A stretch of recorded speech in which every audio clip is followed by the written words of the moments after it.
On 8 out of 10 Cats, Mr. Saturday Night, it's Vernon Kay. Hey, Joe, it's Joe Wilkinson. And their team captain, John Locke. And facing them tonight, another vowel, please, it's Rachel Riley. Rock and roll comedian, it's Tim Minchin. And their team captain, John Richardson. Now, welcome your host, Jimmy Carr.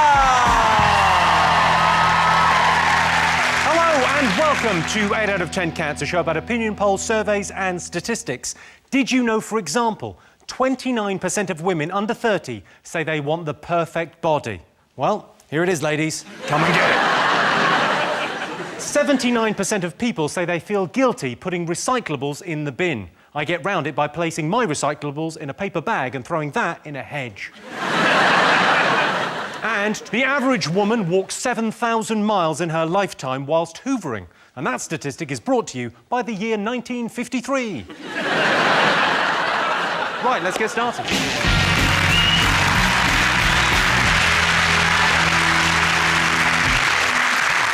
What are you talking about? That's the name of our first round. It's our panellists' job to guess the British public's top 3 most popular talking points. John's team, what do you think people have been talking about this week?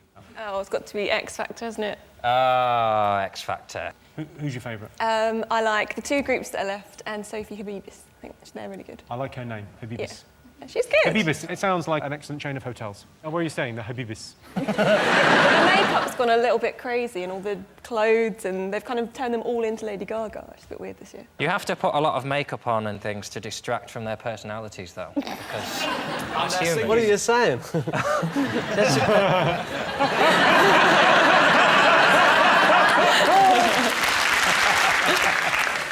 My big bugbear with the X Factor, it's created a generation of British audiences who can't hear a sentence and not react to it.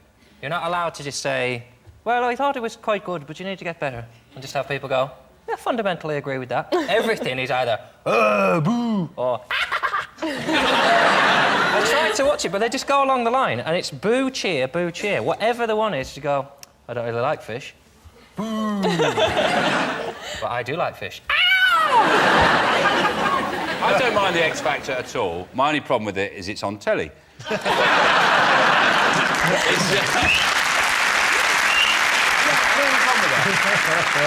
I think, but it's just the start of it. It's such a big build-up. You know, you should have these explosions like... and then there's all the judges arriving in helicopters and by speedboat, and all the names are coming down like... like biblical tablets. You have 4 months of that, and you end up with Matt Cardle.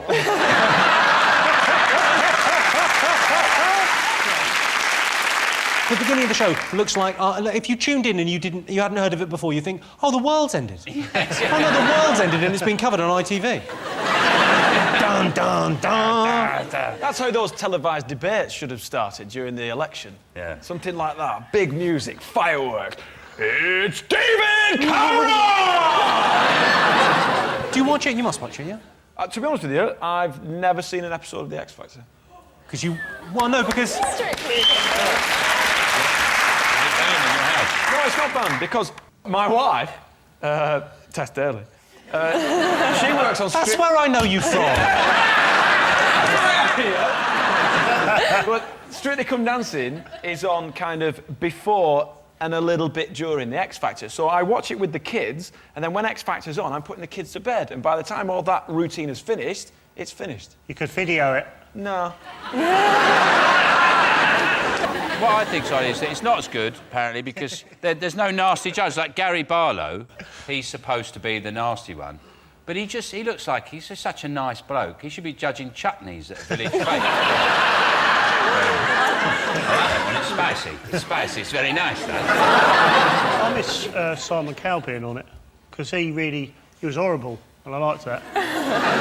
Because he knew that crushing people's dreams made good telly. Yeah. And I think he should have his own show called Crushing People's Dreams, where he goes around giving people bad news, like, oh, unfortunately your shed's been broken into. You know,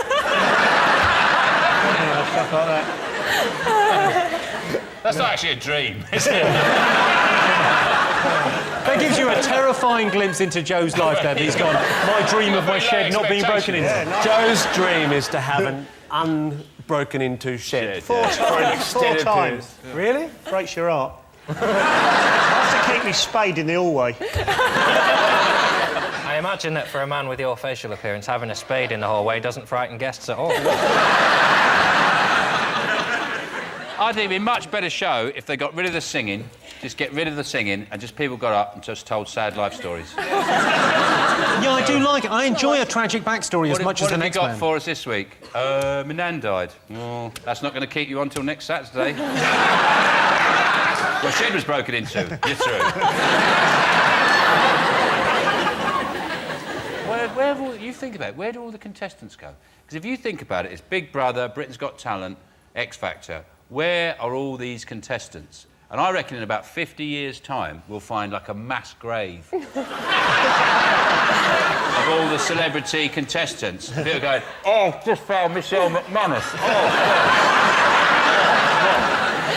Well, surprisingly, that's not one of our top 3 talking points. But my top tip for the series, Frankie Kokoza, has the drive, certainly, but does he have the natural talent of a Sophie Habibis? Sean?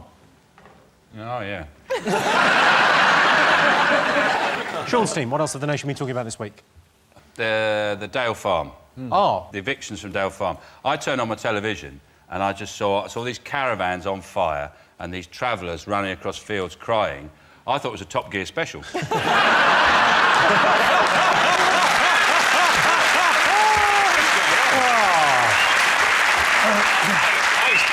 I expect to see Richard Hammond in a bulldozer going... And then James May in a biplane swooping on them like that. I'd build my own tank. Clarkson could have borrowed that tunnelling machine that did the Channel Tunnel and he just comes up from underneath. I find it very difficult to see the serious side of any story in which someone gets tasered. If I had the ability to taser... If you knew you could taser people and you're supposed to give a warning, you wouldn't give a proper warning, would you? If you do not desist, I will. If you say what? Oh, yeah. What? So what do you think of the Dale Farm evictions? Well, I find that all we ask of travellers is to travel.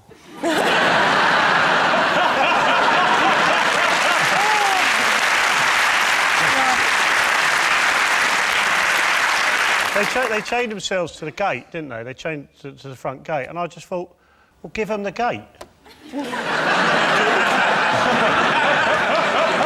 Everything else, just give them the gate. But what I want to know is, what are the Caravan Club doing about this?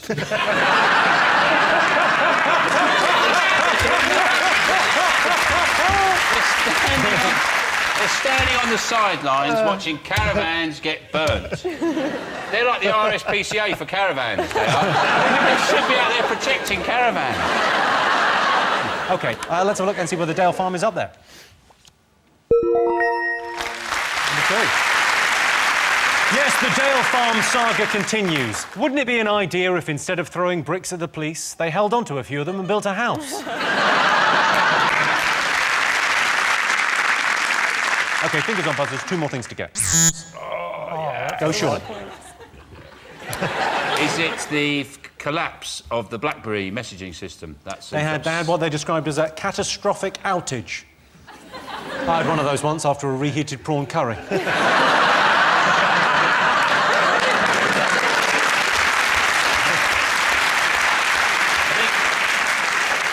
I'm not on BlackBerry, so I didn't experience any of the tragedy that befell millions of people where they couldn't go, I'm in the bath. It seems quite serious.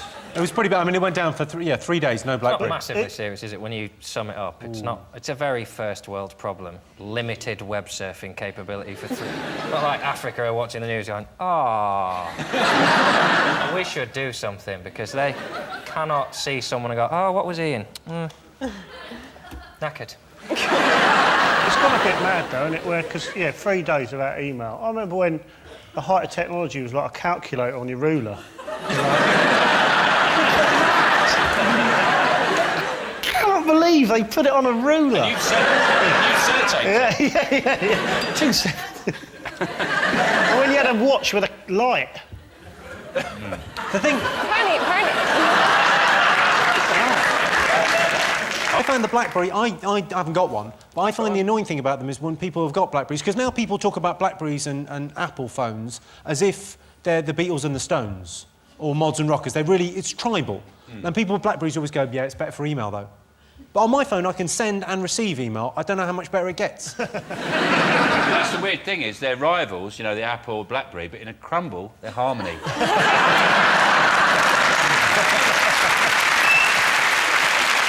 Let's have a look and see whether BlackBerry is one of the most talked about things this week. Yes, the BlackBerry email system failed several times in the past week. You'd have thought Steve Jobs' ghost would have had better things to do. Right, fingers on buzzers, one more thing to get. John's team. Well, there's been a parliamentary probe this week. Another one. It's got Liam Fox into a lot of trouble. There is this weird thing it's sort of the unsaid thing in the paper, isn't it? That Adam Werrity and Liam Fox have been doing it. It's more that they got to a point where they tried to report it as a news, because it's a big news story that, you know, someone's been gaining access to Parliament, basically, and lobbying for arms deals that he has nothing to do with. And they tried to report all that, and people went, yeah. And then in the middle of the week, they just went, and they might be doing it with each other. And everyone went, ooh. Are they saying it overtly, though, the press? No. Saying it? There's a rumour that Liam Fox is gay, but he's denied it, and he's a married man. So, what do you make of this? What do you make of Liam Fox resigning? Well, I don't know. What I find funny about it is that is the Defence Secretary has got himself in a situation where his friend is a non-executive director of a so-called charitable organisation which has been funded by right-wing American businessmen, while at the same time, right, he's posing as an advisor to the MOD while pursuing his own paid lobbying agenda. I mean, stuff like that, you can't make it up. I was laughing about it with the wife this morning. I was going, oh, I can't believe what they did. I mean, the more you think about it, the more you just go,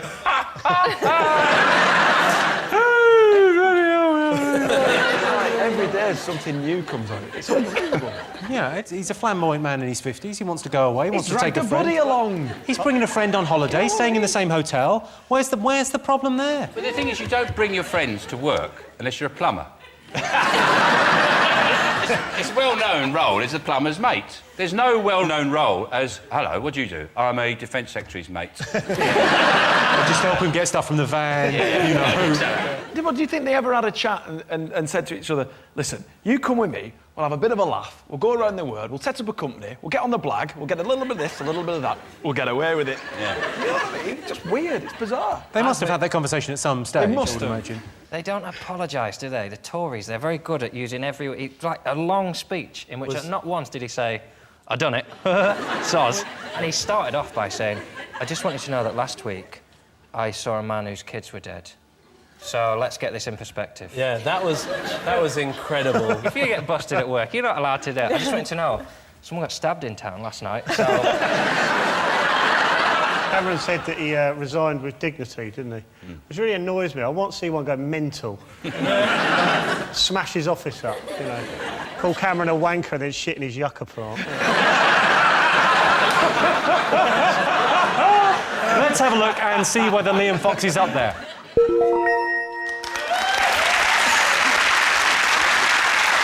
So those were the most talked about stories this week. But in other news, Steps are at the top of the album chart, having announced they're reforming. All they need now is to find a mutually convenient time when all of the bandmates are available. Basically, they've got to choose between tomorrow and every other day in the future.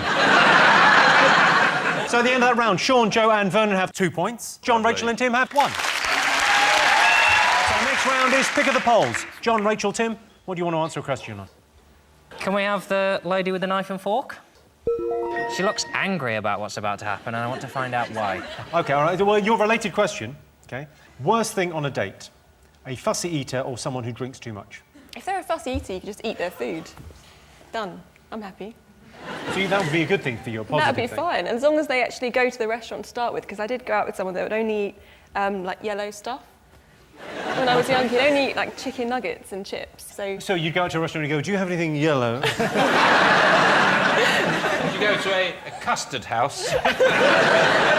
One of London's very that's the fine problem. custard houses. How many dates did you have with this guy? I went out with him for 3 years. John, are you a fussy eater? No, I'm fairly easygoing. It's the drinking that concerns me. They have to drink.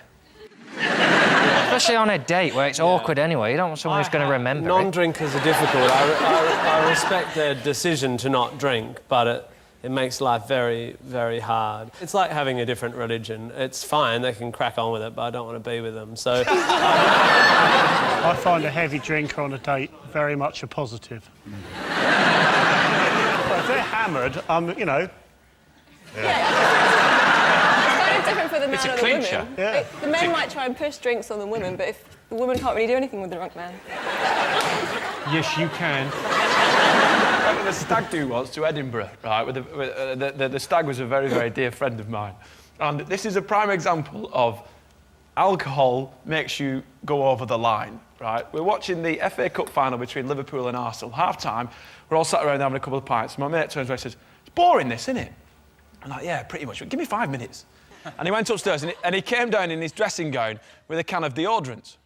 And he just got on the microphone, you know, like they do in a local pub. He went, "Ladies and gentlemen, the human fireball!" And he sprayed himself in deodorant and lit it. And then he got the belt from the robe. The human fireball would like to introduce to you the helicopter. So he got the belt from his dressing gown, wrapped it around his penis, and then pulled it really fast, and his willy went... I thought we agreed we were never going to talk about this afterwards.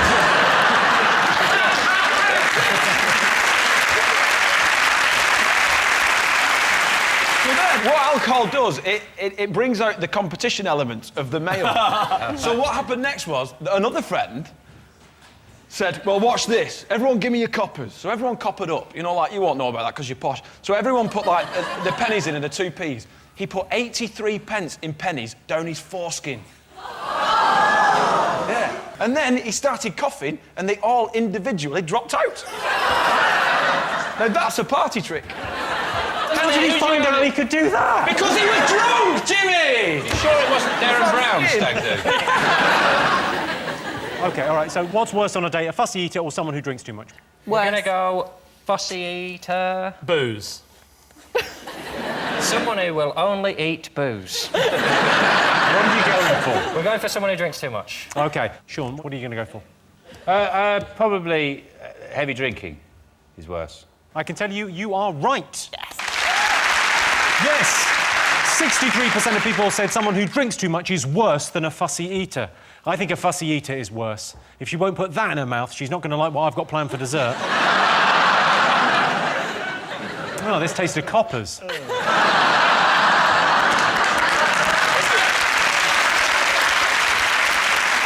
the winner is the name of our final round. Here's your question. Top reason people are jealous of their friends. I've got a mate who works at a Marmite factory. Yeah. He's always the talk of the town, so... Some people love him, some people... No, we all love him.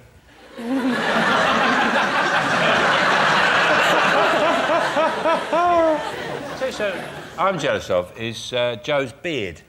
I can't grow a beard. Me neither. I can't. And if in 2 weeks, I just look like a sort of, really old tennis ball. Patchy and bits there. I mean, you could just probably knock that out in a couple of hours, can you? Yeah.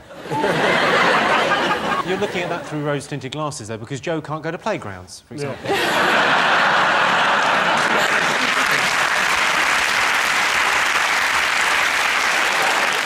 I've got a mate who lives right opposite the station. You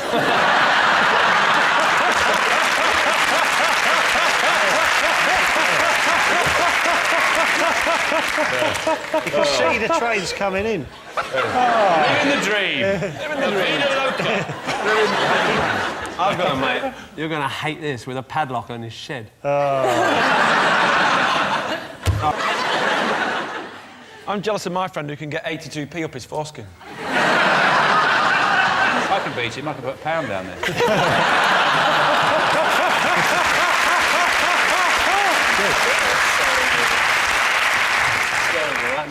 Are you jealous of any of your friends? I can't get up in the morning and I'm just a really lazy person. I'm jealous of her for not having to get up in the morning. There you go. Sleep until midday, lovely. With her. Really lazy. I'm jealous of anyone with a foreskin. That was different. That's not you. I'm not Outed me. You were, though. You'd be the world's #1 tranny, though, wouldn't you? Yeah, you would be an amazing tranny. Yeah. So you've got to have a dream. See, this is it. I just don't know how to talk to women. I would never think to say that to a lady. Isn't that way with women? You watch it done and you Good think, way to oh, chat up yeah. a woman. Say, you're so beautiful, you'd make an amazing tranny. It's slightly ironic coming from Tim, I think. Yeah. You have slightly the demeanour of the world's worst. Yeah, I should. I just always forget to shave. No, here's the world's worst.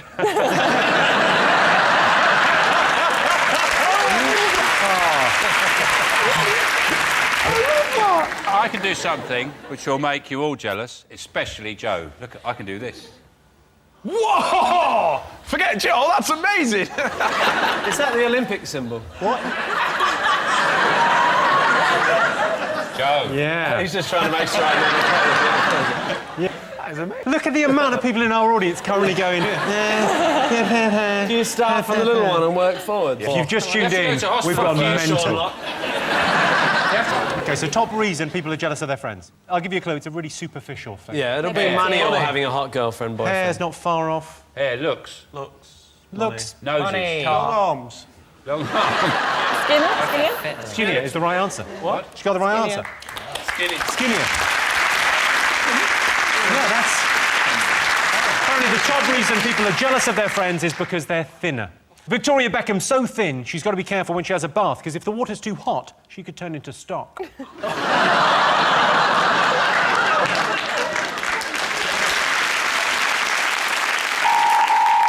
Well, that sound tells me it's the end of the round and the end of the show, which means the final scores are Sean, Joe and Vernon have 3 points, and John, Rachel and Tim have 3 points, which means it's a draw.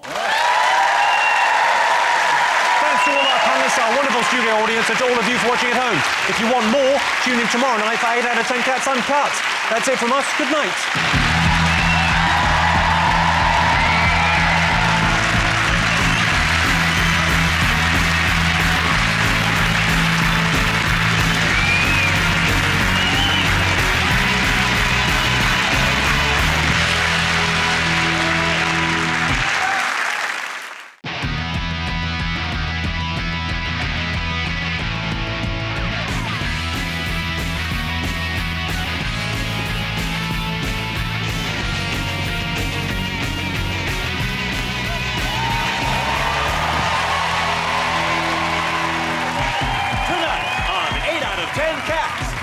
His only way is Essex.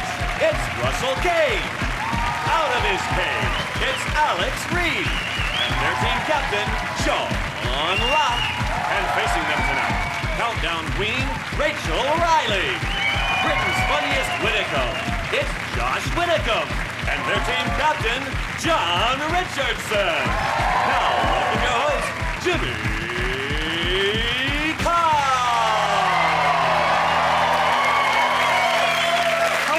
Welcome to 8 out of 10 Cats, a show about opinion polls, surveys and statistics. Did you know, for example, 54% of blokes would tell a friend if they smelt bad? Sorry, mate, but I need to tell you something. I smell bad. 23% of women over 60 have had a one-night stand, and 40% have one nightstand. Because their husband is dead. Not my fault, I didn't kill him. And in Britain, the highest concentration of ghost sightings is in Derby. Pale, shambling figures with soulless dead eyes and scary faces. The people of Derby see an awful lot of ghosts. Right, let's get started.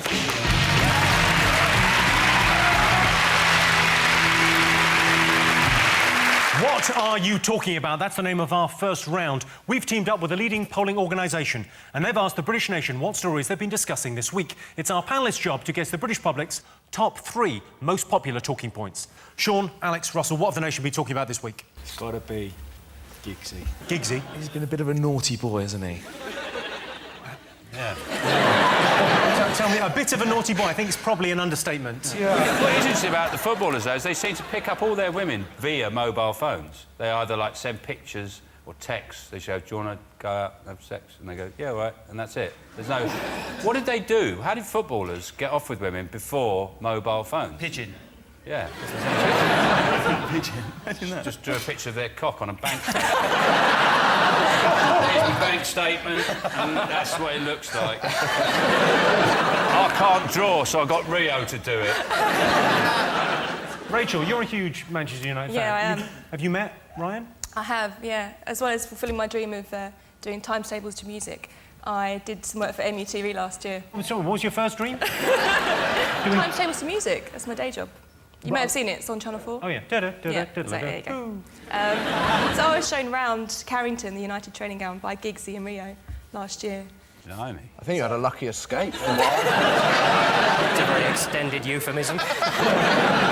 Shown round? Shown round, yeah. We started in the changing rooms, and we worked our way around. Don't call it that. There were cameras there the whole time, it was fine.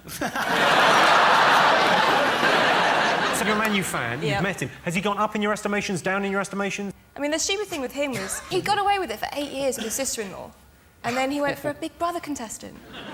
I just thought of something. It's quite normal. Is it Lego? First, there's that Imogen business. And incidentally, she came to my New Year's Eve party, and Imogen came to your New Year's Eve party? she did. Well, but now she's famous, so things are going to change. She's done pretty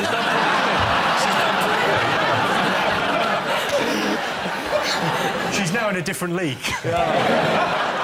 You know, you have to sign all these NDAs and these, what's the thing they're going... Non-disclosure agreements? Yeah, everyone had to sign these. To come to your party? Correct, yes. You're having a laugh, aren't you? Yeah. Seriously, that wasn't my suggestion. Because the Somebody girl, else has I remember... Do you remember that girl? I forget her name that you were dating. Yeah, yeah. Remember the only reason you're famous? That girl. Don't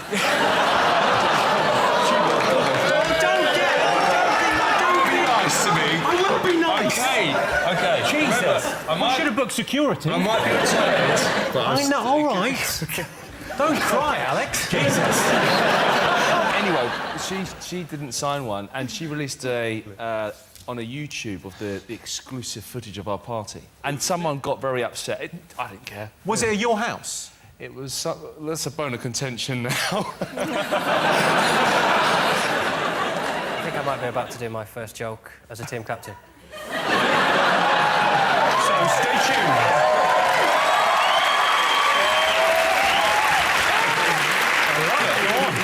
John, Cost. don't want to put the pressure on you, but make sure it's good. I mean, you can judge. You can judge. Yeah. Close up on Sean as I deliver the gag. I wasn't at the party, of course, because most comedians do gigs on New Year's Eve. So does Imogen Thomas.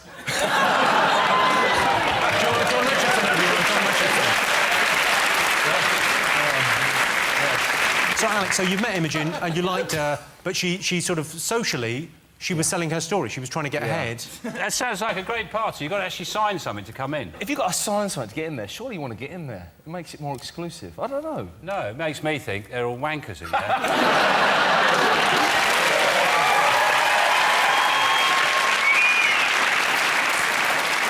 Do you see none of his sponsors give a shit? No one's dropped him. Like, I didn't know he was sponsored by Quorn. What kind of moral compass have Quorn got where they're going, well, if it didn't involve a pepperami, I don't care. I mean...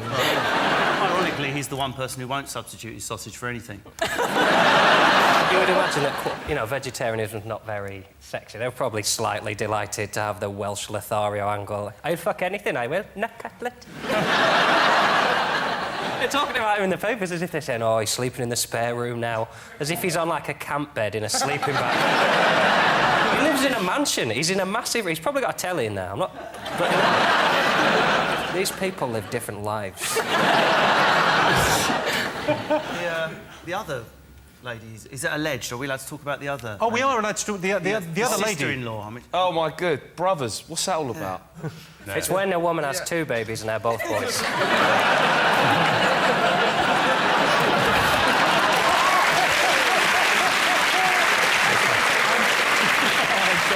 Shall we have a look and see whether Ryan Giggs is one of the most talked about things this week?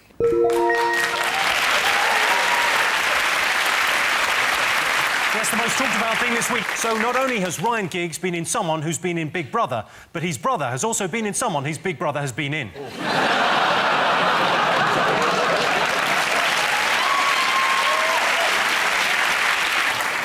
Ryan Giggs' mum, Lynn, is going to talk to Ryan alone about his affair with his brother's wife. If you're watching, Lynn, our advice, don't wear anything too sexy.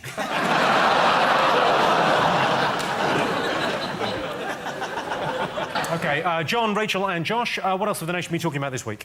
Well, we go down this theme of feuding brothers and the Miliband. Although feuding's just a bit too strong a word for such tedious men. But apparently they don't get on since the leadership. David found out on TV that Ed was standing against him in the leadership election. I had a friend who found out via Facebook that his girlfriend was pregnant. Do you want to know how? She tagged him in the scam.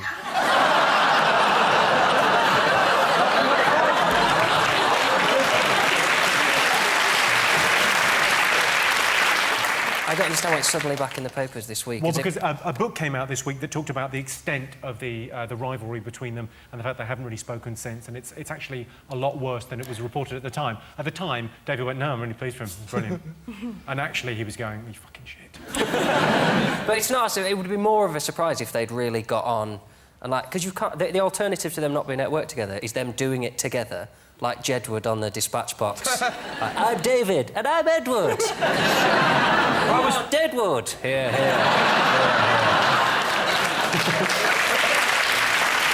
Let's talk to the political heavyweight. Alex, what do you think about the Miliband brothers feud? Well, I'm the youngest of 6, 3 boys, 3 girls. And my brother was, next one up, was like the breadwinner of the family. Big brother, I've always taken advice now, is now working for me, and he doesn't like it. What does he do for you? He does. What's he in charge of? There's love. He's sort of come on a bit of a manager, and he's the academic, and I'm the... I think you sort of bore his point out when you said he's the academic and you didn't know the word for what you do.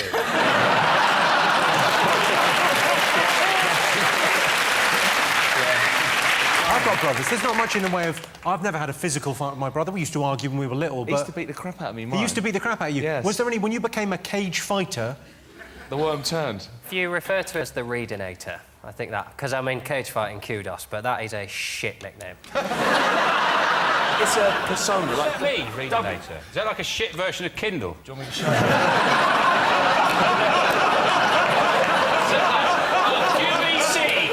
QVC, $35.99! The Readinator!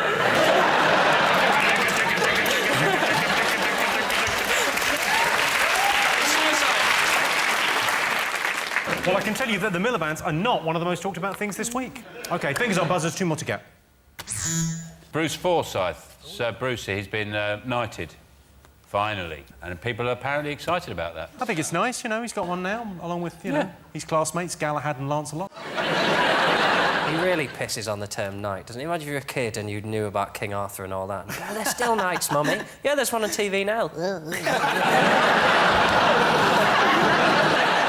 you reckon at the ceremony, Prince Philip will go, "Nice to see some young blood coming through"? Do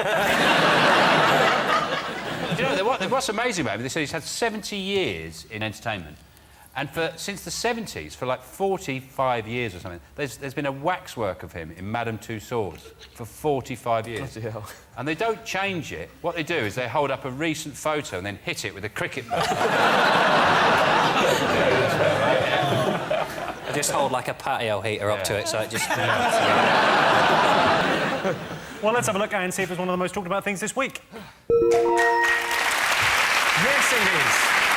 Yes, Bruce Forsyth was awarded a knighthood in the Queen's birthday honours, so from now on, he'll be known as Sir Brucey instead of just Brucey. That's 9 letters instead of 6. Might not seem like much, but that's just put 50% on the price of a wreath.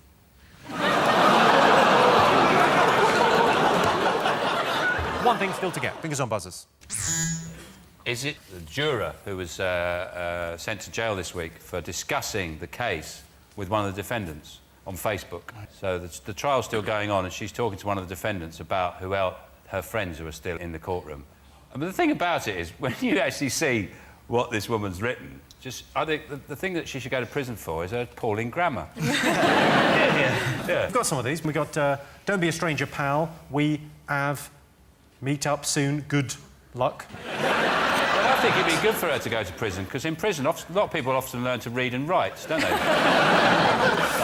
In her defence, come on, listen, there's a... You know, I don't think that's a bad thing. What? I do text talk. You with a U rather than Y-O-U. I'm only joking about the grammar. The main thing is that she's talking to someone during a trial. Do text talk. No, I write out every single word, apostrophes. I even sometimes, if I can't do an apostrophe on my phone, I put brackets. There should be an apostrophe there.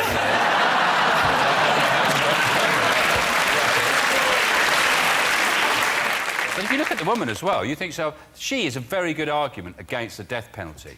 Because if you think there's people like that on juries, people who are that stupid on a jury, you know, never mind telling the difference between right and wrong, she looks like she doesn't know the difference between right and left.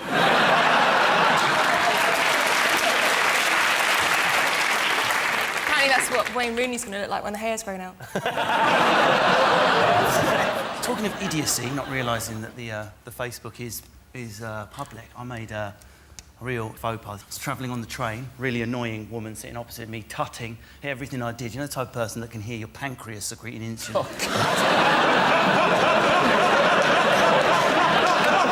Like bowl haircut, middle-aged, bag full of Catherine Cookson novels. So I said, oh my God, Total King Canute sitting opposite me, sneaky way of swearing. She's got a librarian's haircut, and she tuts every time I move. The biatch, right? Just forgot about it. The most unlikely object comes out of her bag next. A BlackBerry, right? She's heard me say my name to my bank on the phone, got my surname, has Googled me, right? Gone onto Facebook.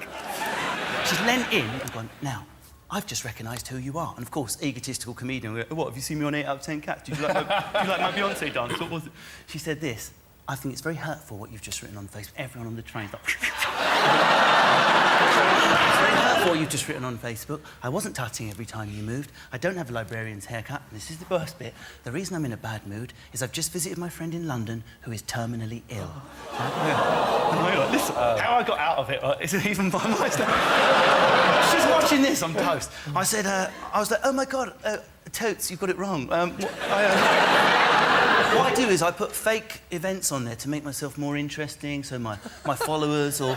And there was little thumbs under, go, hey, I'm a librarian, leave it out. It was all underneath. Then I sent a couple of fake ones to make it sound believable. I've just spilled coffee on my knob, and I hadn't. About 10 minutes later, she started crying and going, I'm so sorry, I've just been under a lot of pressure lately. You know, she apologised to me, right there. Like. An hour later, I went back onto Facebook, and underneath the thread, everyone else on the train who'd recognised who I was, opposed to, you just about got away with that, mate. Nice one. I love it. That's why I empathise with this story. She's here tonight. Oh my God, I'm so sorry. Let's have a look and see whether this juror chatting to the defendant on Facebook is one of the most talked about things this week. Yes, it is, isn't it? Yes, a juror and a defendant were found guilty of contempt of court after making contact on Facebook. I'm worried I could go to prison if the police ever find out what I've been doing on my computer. At the end of that round, Sean Seamer's in the lead. Welcome back to 8 out of 10 Cats. Our next round is Pick of the Polls. John, Rachel and Josh, what do you like the look of? Wedding one.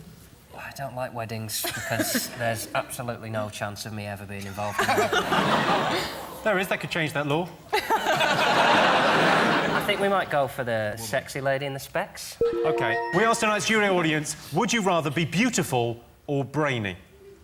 What do you think they said? I went on a date recently and 2 different people came up to us and said that she was far too attractive to me. Wow. I'm sure you've had it as well, Alex. Total strangers came up to you? One was a drunk Australian man who'd fallen out with his friends and he thought, well, I'll go and slag off this guy who's with a hot girl then. And then the second one was a drugs dealer in Camden who stopped a mobile phone call to point across the street and go, you shouldn't be with her, mate. And I didn't know whether that was the greatest compliment or the worst thing that's ever happened to me. I go for ugly, stupid women. Really really ugly, really stupid. So then people come up to me and they go, "You're too good for her, mate."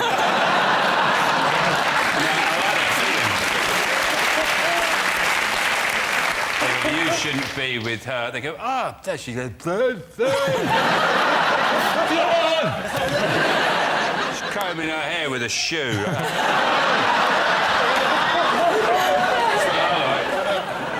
You have to look any further than our guests to see beauty and brains. Obviously, we've got Rachel. We've got, on the other end of the spectrum, we've got you. Little pois. Is that a compliment? Yes, it is a compliment.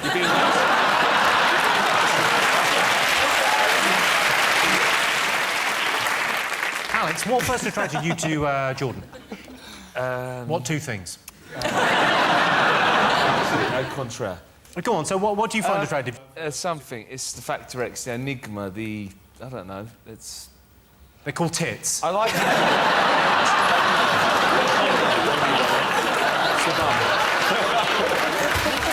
whole package. So, what do you think our audience goes for? Do you think they'd rather be beautiful, or do you think they'd rather be brainy? What are you going to go for? If you're beautiful but thick, then you never have the intelligence to question why people are hanging around with you. I mean, brains are what make you go, oh, I wonder if this is just a fickle relationship. If you're beautiful but thick, you go, everyone likes me.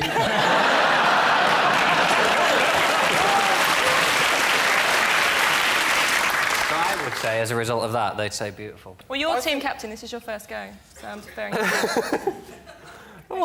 Not nice to hear that in a woman's voice. This is your first go, isn't it? You're having fun. It's lasted long, isn't it? I think they'll go brainy. You think beautiful? Yep. I think beautiful, so you're outvoted. Well, you think the audience would rather be beautiful? What do you think, Sean? Brains. All right, let's have a look and see what the audience would rather be, beautiful or brainy. Yeah, we're right. Yeah, the answer is 65% of our studio audience would rather be brainy. I'm not sure. If people really did prefer brains, then Stephen Hawking would have sold a few more copies of his topless calendar.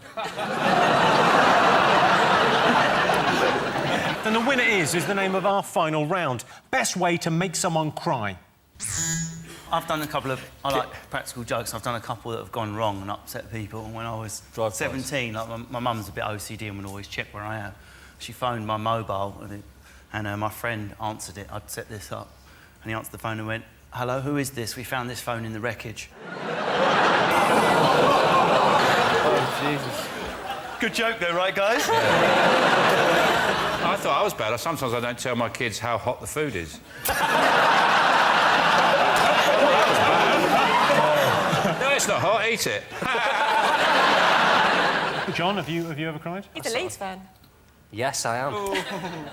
I don't cry about football, though. There's so much real tragedy in my life. Just sort of do it on my own. I just think crying's like masturbating. You've got to get it out of your system every now and again.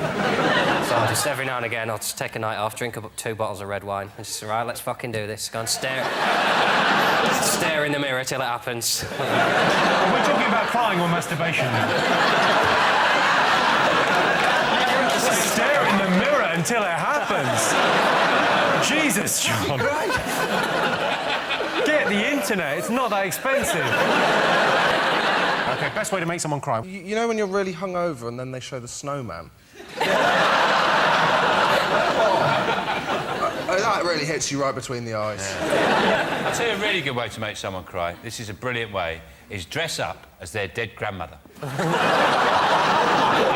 And then you say, "Haven't you grown since I died? Oh, haven't you grown?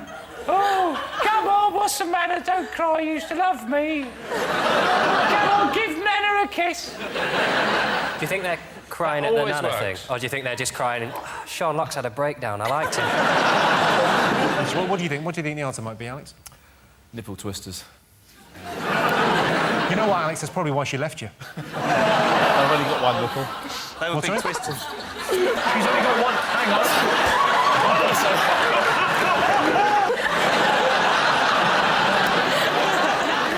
A little bit of showbiz gossip, interestingly. She's only got... No. Me. You've only got one nipple? Yeah. How come you've only got one nipple? Punched off. I think I speak on behalf of everyone in this room when I say I'd very much like to see that.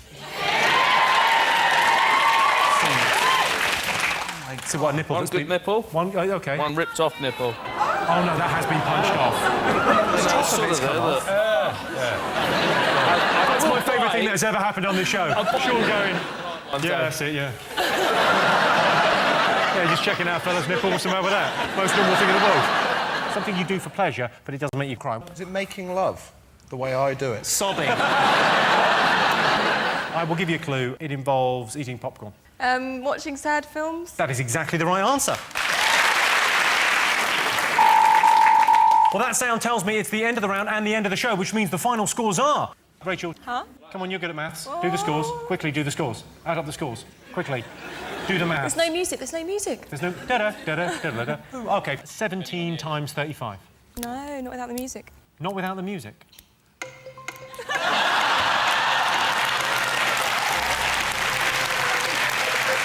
Come on, quick, 17 times 35. Is it 595? That is the correct answer. Which means Sean, Russell and Alex are the winners this evening. Thanks to all our panellists, our wonderful studio audience, and to all of you for watching at home. That's it from us, but stay tuned for Claudia Winkleman's new show, King Of. Good night.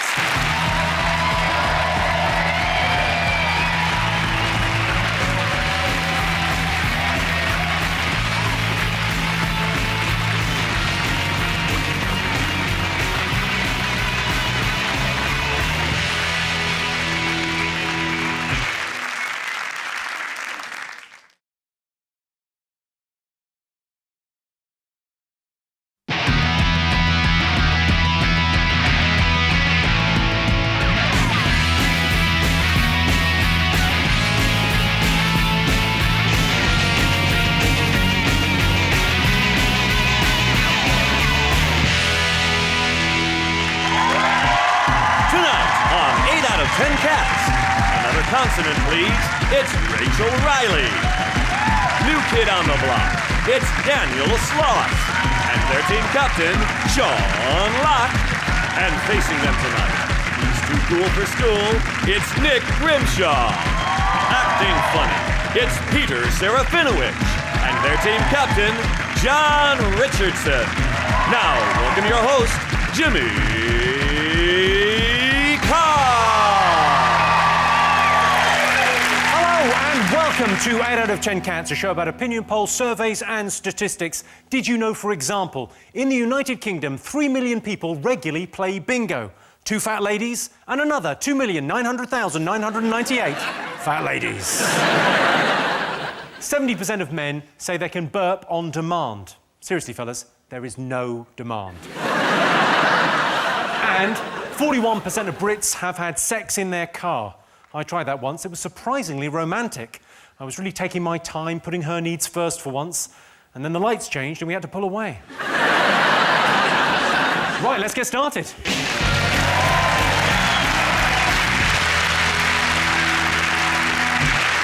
What are you talking about? That's the name of our first round. It's our panelist's job to guess the British public's top 3 most popular talking points. Sean's team, what do you think the nation have been talking about this week? Slow news week, really. It's the London riots. Things have gone a bit mental. It does seem... the world's gone mad. I mean, it really is what's happened. I mean, it's quite... As you listen to the radio, they're phone-ins, and obviously some people have more extreme reactions than others. Some people are just furious.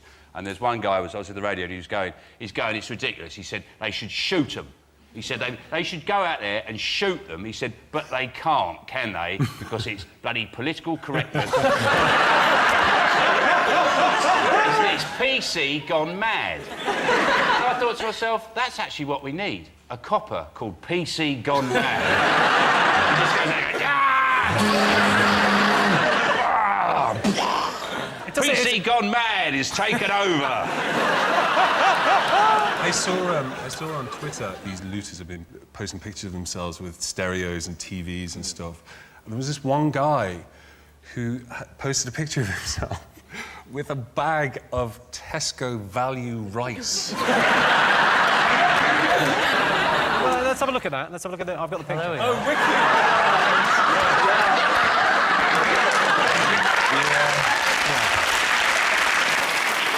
I got confused when they said they were looting curries.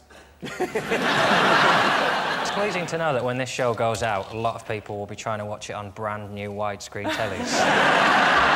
And then realising that they forgot to loot a SCART lead. Yeah, no one remembers to loot a SCART lead. There was a girl, some of them justifying their actions. One girl, this very sort of brave Sky News correspondent, I can't remember his name, and he stopped this girl and he said, "Are you proud of what you're doing?" And she said something like, "Well, I'm getting my taxes back." Yes. Well, there was yeah, there's no VAT on crack.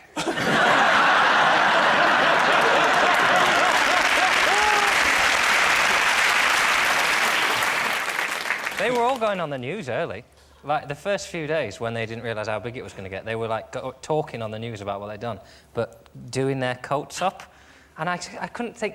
People who don't know you anyway, and people who do know you aren't going to go, well, that sounds a lot like Barry. Barry doesn't have a coat for a forehead.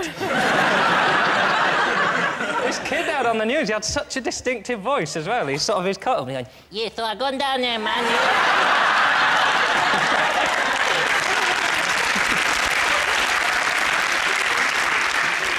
I think I'm with everyone when I say I'd like to know what else. What else did he say? Yeah, gone down there, man. There was a lot of roses on that, yeah, but I wasn't even frightened or nothing.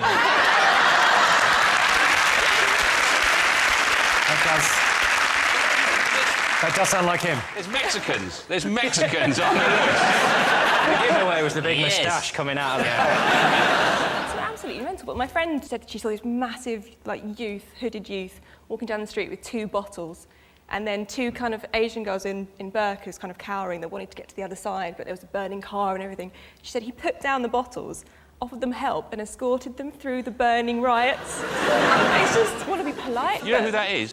That's Raffles, the gentleman rioter. I put my bottles down. I said, no, this won't stand. I said, no, I say it stops here. I say you must not treat a lady like that. Fucking... Madam, can I assist you? Do you see, they looted an Argos. I thought that was really tragic, because they caught them, of course, because they had to wait for their loot to come up. What I liked about that is that they would have got into Argos and then they've discovered the secret of Argos. If you know this, there's nothing back there. There's just a wizard. And he gets an order through, child's badminton set. He's called Argos, isn't he? Argos the wizard. Yeah, a George Foreman grill. The other place they looted was a Vision Express. Yeah. I'm not having a go, Sean, but are they new glasses? I'll tell you what, it's very hard to loot the right prescription. I came out there going, oh, I feel all dizzy. I've had an idea of what we can do. OK, what we do, we set up, basically, it's a shipping container, OK, and we set it up, like, with a glass front, with a trap door, and it says on the front, mobile phones, designer jeans, and trainers, warehouse, OK, and we fill it with glue. And we wait till it's full, and then we pop it in the sea.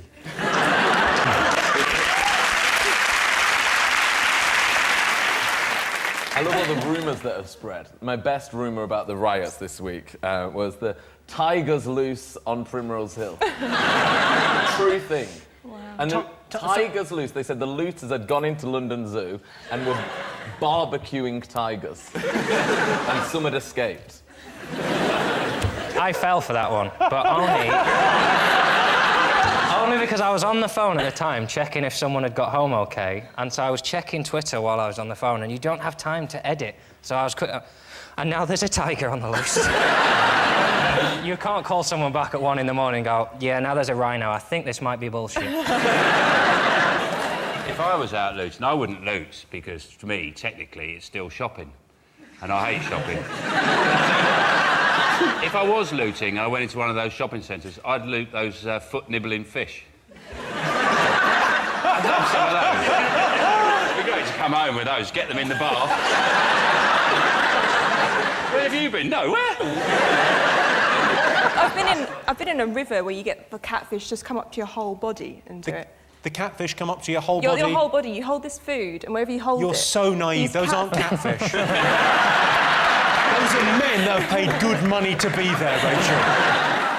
Where was it? In Borneo. You go in this river and these catfish, they're like that long. They come up to you and suck whichever bits you put your hand near. Really?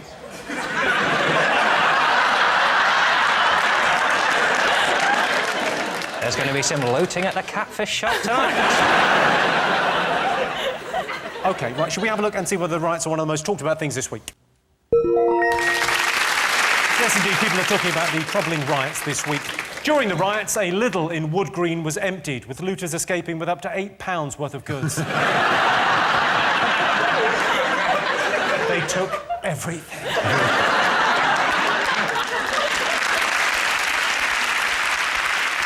OK, John's team, what else have the nation been talking about this week? The collapse of the world economy. America's credit rating has gone... It's still AA+, which is quite incredible when you think they're $14.5 trillion in debt. But you know what America should do? Raise some money, sell Beyonce to the Russians. Oh, she is bootylicious. We pay 10 billion rubles for Beyonce. It's terrifying to know what will happen when America collapses. Like, if you'd have said 10 years ago, America will be unable to repay China, it's just blown your mind. And China are being really cryptic with their comments. It's all like, the old dog will soon learn that when carrot is left in the sun... What are you on about? Are you saying that the Chinese people are being inscrutable? No. Good. I love China. Can't wait till they rule. Love your bean sprouts, guys. If we're learning anything, it's that the guy you want in charge of a country is a nutter. Like, the only places where the people are all right are generally where they've got nutters. Like Kim Jong-il, he just doesn't tell them about anything. Berlusconi's doing the same. He's going, it's fine. I think Silvio Berlusconi's been put in a very awkward position by this whole thing, because he's trying to maintain an erection while taking a phone call from Angela Merkel. They said this week he's in touch with all the heads of state, and you couldn't think, yeah, probably not Angela Merkel. What's she doing here? I'm not angry, I'm not thirsty. What do you want down here,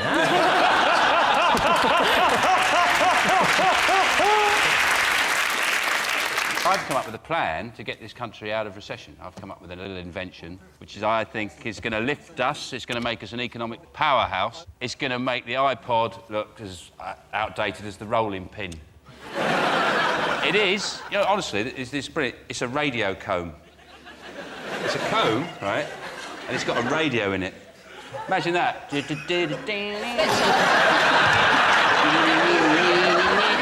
the Chinese, they got thick, lustrous hair. They will lap up a radio comb. Claire Balding's already ordered 3. It's going to be massive. And you don't need headphones, because it's already up there, isn't it? Like that. You're never alone with a radio comb.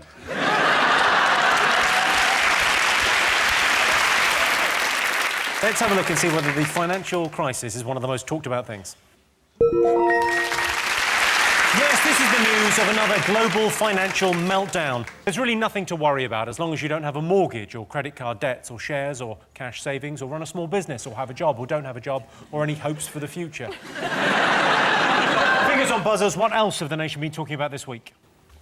Well, that's about it, isn't it? Nothing else going on at the moment. Maybe Vorderman. Vorderman's in the news. Big news. Carol Vorderman has said that kids should learn maths compulsorily until they're 18. Yeah. I mean, that's ridiculous. That's like 40 years. She said they should do it. No, it's 18 years. Where did you get him from? She said it's increasingly important to be mathematically literate in the workplace. As if, like, at what point wasn't it? And why would you commission a maths report from someone who is good at maths but unemployed? Not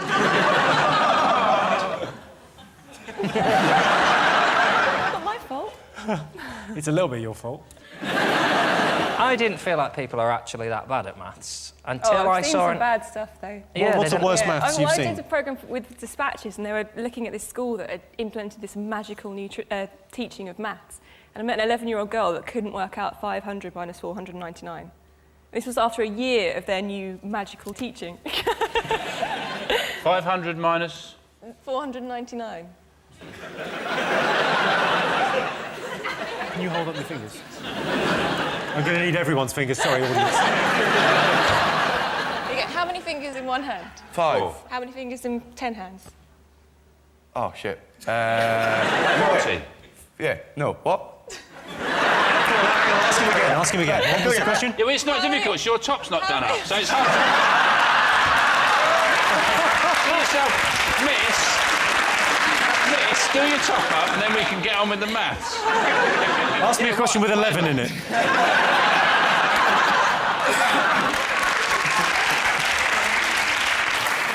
I can tell you that Carol Vorderman's not in our top 3. If Carol Vorderman is so good with figures, why does she always insist on trying to squeeze hers into a dress that's clearly 2 sizes too small?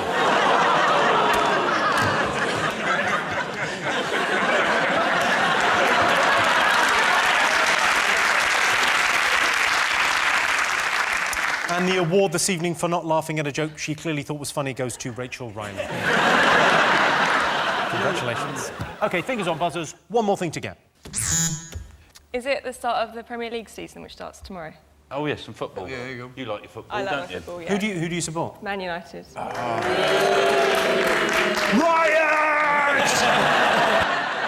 I'm a Chelsea fan, so... Also no.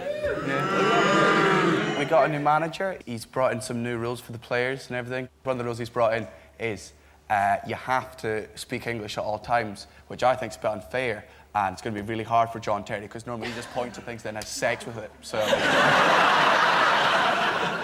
Are you not a fan of... Because Scottish football, obviously... That's still going, isn't it? Yeah, my local team... yeah, not well, but my local team is East Fife.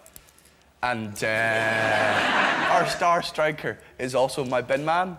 That's how low the league is. He has to have 2 jobs. So it's like, he'll come round in the mornings, but you missed that penalty, you dick. I literally do not know what's going on in football, but every season when it starts, I'm like, this is when I'm going to get into football. And then I last about 20 minutes of one match. And I'm like... You'll get into it this year, because I think in about 2 weeks, Wayne Rooney's going to look like you.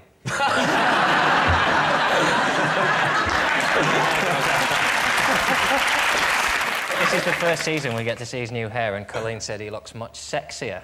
But so does a fish finger if you draw a pair of tits on it.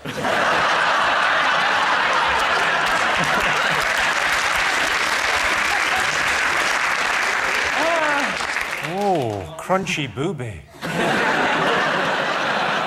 Rooney said after the Community Shield, yeah, we were behind, but then we won, because we literally don't know when a game is over. But the problem is they're so thick that you just take it literally. You think, I imagine you don't know when a game is over. I imagine if someone didn't come and get you, you would just run all the time.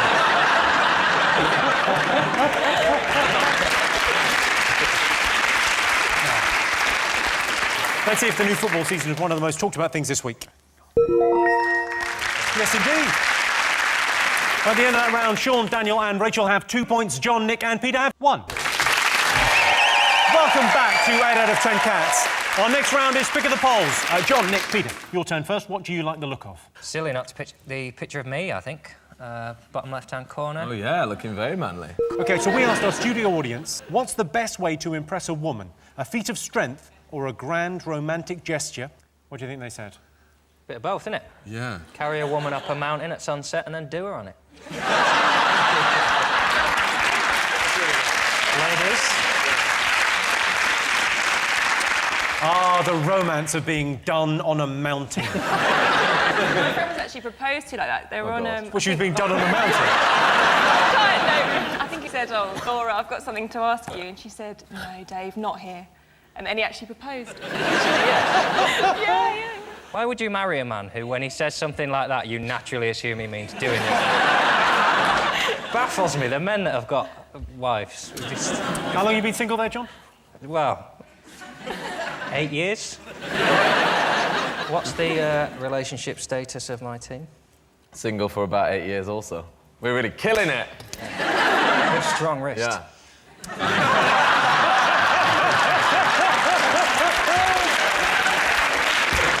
I'm in a relationship, practically married for 8 years. Even stronger wrist. How did you woo your other half? Was it a romantic gesture or was it... Woo. Well, you know know the way you woo a woman. Like in the 30s. You might get a feat of strength. You might say, you might do something that's like impressive to women involving. Right. So, look, look. You want a pickled onion?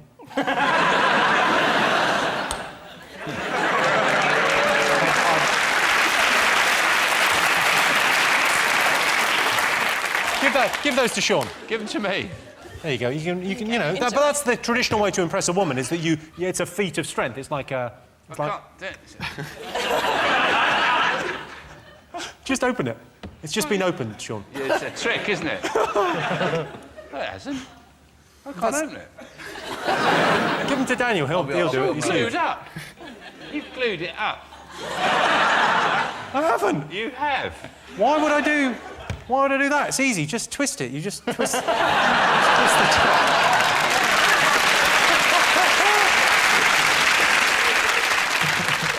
top. So a feat of strength or a romantic gesture. What would woo you?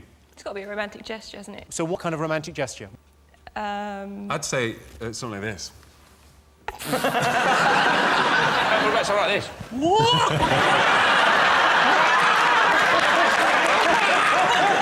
Sort of like mating, kind of. Is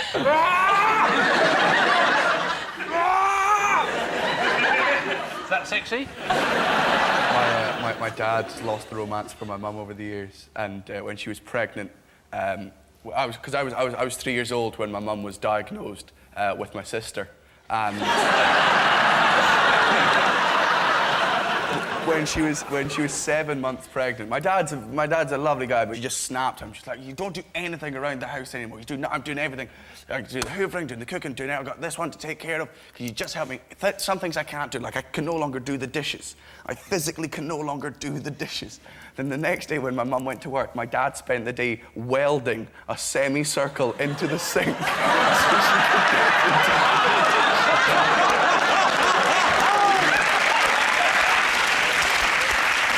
So I need an answer on this, John. What do you think? People will say romance, won't they? I reckon. I think romance. What would you go with? It's got to be romance. Yeah, romance. OK, I can tell you, we asked our studio audience what was the best way to impress a woman, and they said the best way was a romantic gesture. My ex-girlfriend was quite a big girl, so often I'd combine a feat of strength with a romantic gesture by letting her go on top. And the winner is the name of our final round. Here's your question. Most inappropriate thing to do at a funeral? Sing Happy Birthday. Nick, have you done anything bad at a funeral? No, I've never done anything bad at a funeral. I don't think anyone has, have they? I've done some quite bad things at funerals. Like what? Widows.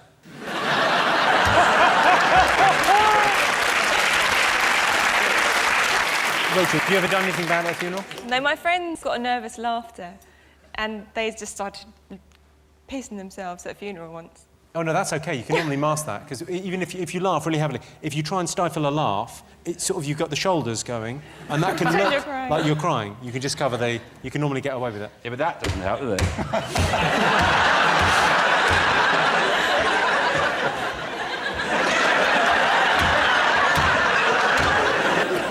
Is it to tiptoe around and say, shh, don't wake him?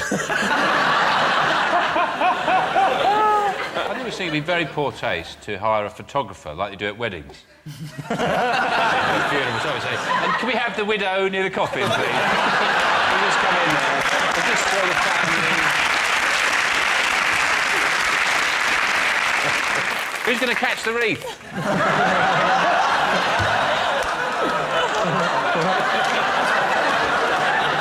Come on, Nana, you should get it. It's to do with the eulogy. Speaking ill of the dead? Sort of, but it's more specific. It's something that happens at comedy gigs all the time. Is it heckle the eulogy? That is the right answer. Yes, the most inappropriate thing to do at a funeral is heckle during the eulogy.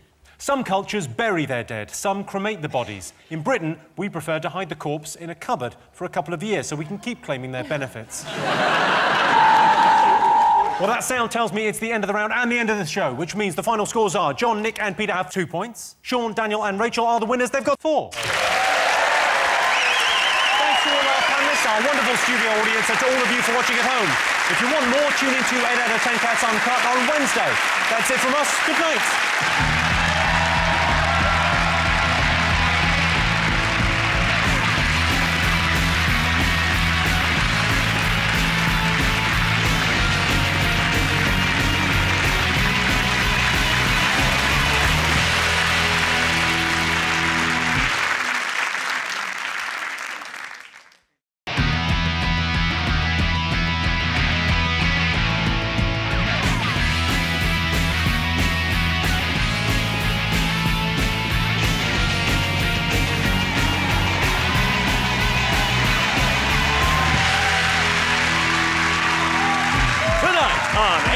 10 Cats. Don't hassle the Hoff, it's David Hasselhoff. Joker in the pack, it's Justin Morehouse. And their team captain, Sean Locke. And facing them tonight, Countdown Queen, it's Rachel Riley. He's a stand-up fella, it's Rob Beckett. And their team captain, John Richardson. Now, welcome your host, Jimmy Carr. Hello and welcome to 8 out of 10 Cats, a show about opinion polls, surveys and statistics. Did you know, for example, 33% of British men say they like their smartphone as much as they like sex? For me, they're similar, about 5 inches long, and they've seen more than their fair share of Angry Birds. Meerkats are able to recognise each other by voice alone. How do they manage it? Well, it's complicated. And 43% of people say they've made love in a car. I know I have. I'll tell you what, if my car could talk, I'd be David Hasselhoff. Right, let's get started.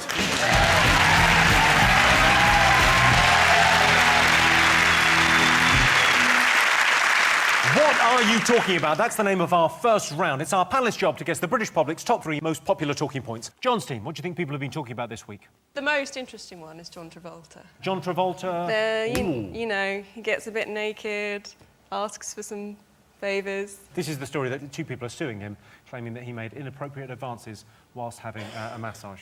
Apparently, so they say, he asked for a happy finish, and then when the guy refused, he accused him of being selfish. A little hissy fit to have. Come on, wank me off. No. Selfish sod. He said he's got a bill from a Chinese restaurant that night I think it was in New York. And they've even got what he had, which is cream of some young man. 8 out of 10 Cats. Should we just get the 70s on the phone and see if they need that back? I reckon there's no way he's gay. He was probably out with Simon Cowell picking up birds. I can't believe John Travolta's gay. I can't believe it. It's impossible to believe. He spent a lot of time in leather. He's great at dancing. Perfect teeth. He's an airline pilot. Hangs around with cabin crew. He's not gay. I should say that John Travolta has denied these allegations. David, you must have met him. You're a Hollywood star. Come on, you must hang out together. What is this show about? I thought it was an animal show. Yeah. I'm just wondering.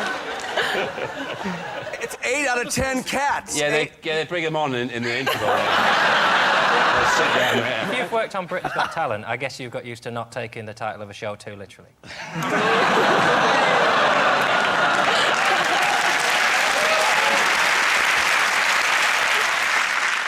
Well, that's not one of the most talked about things this week, but John Travolta has been accused of inappropriate behaviour whilst having a massage. It's been alleged that Travolta propositioned the man for sex. Well, that's not quite how he put it. He actually said, "Will you touch my rama-lama-lama, ka-diggity-ding-de-dong," before suggesting they move to the bedroom for some shoo-bop, shoo-waddy-waddy, ippity-boom-de-boom. Yeah.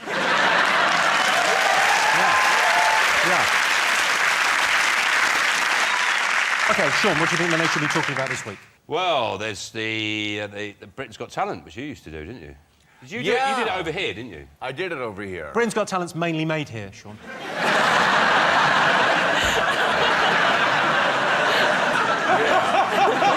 You know what I meant, bloody Mr. Logic. Yeah?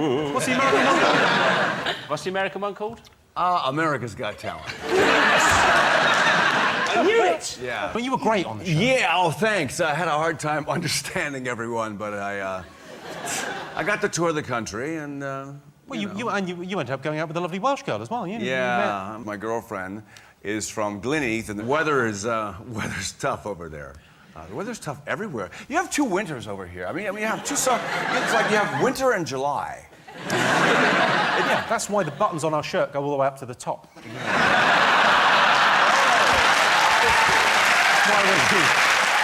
If they made Baywatch in Britain, you'd seen a lot more nipples coming through those.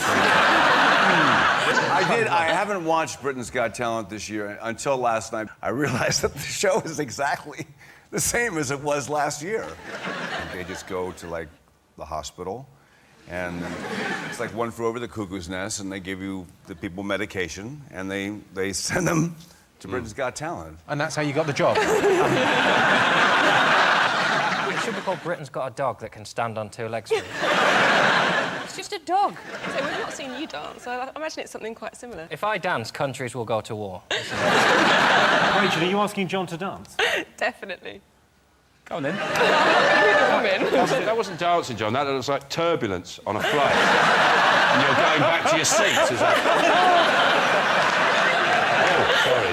Do you watch the show, Rob? Yeah, well, I watched The Voice, but then it went a bit downhill after the blind auditions. But Holly Willoughby, they've made her wear low-cut tops, haven't they, to get, like, the viewing figures up on The Voice. But my dad told me when I was younger that if you go to the top of the television screen and look down, right, you can see down girls' tops. It's not true.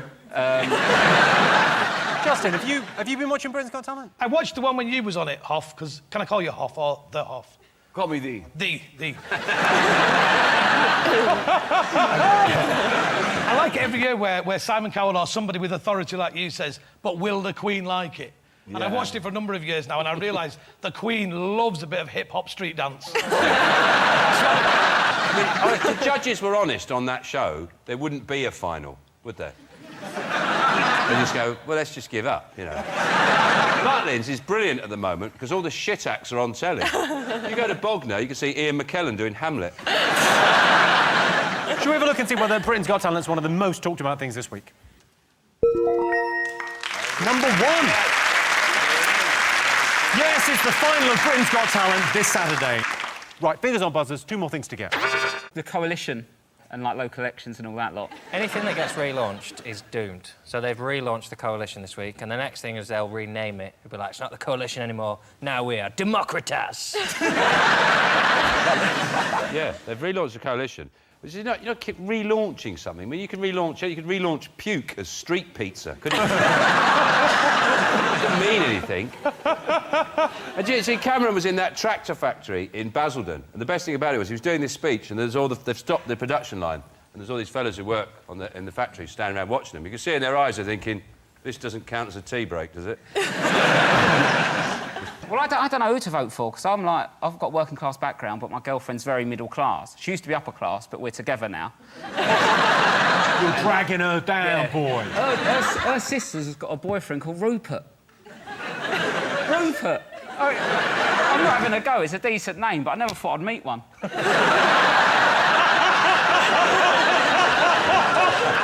best way they could have re-established support in the nation this week is, like, slip a load of song lyrics into the Queen's speech. Because she doesn't write it, she just reads it. She'd have to go, I know for my people, money's too tight to mention. But, and it's a big but, I like big butts, and I can't... People don't, do you know what? They're all right, these guys, they're all right. Did you used to do that in exams? Absolutely, yeah. We used to do that in all our exams at college, like try and work lyrics and quotes from films into the thing. It's quite hard to do with maths exams, though. All right, Rain Man. Have you met David Cameron? I did. I went to the Parliament and I had I just wanted to see it and met David Cameron. But who's Nick Clegg? That is what David Cameron asked you.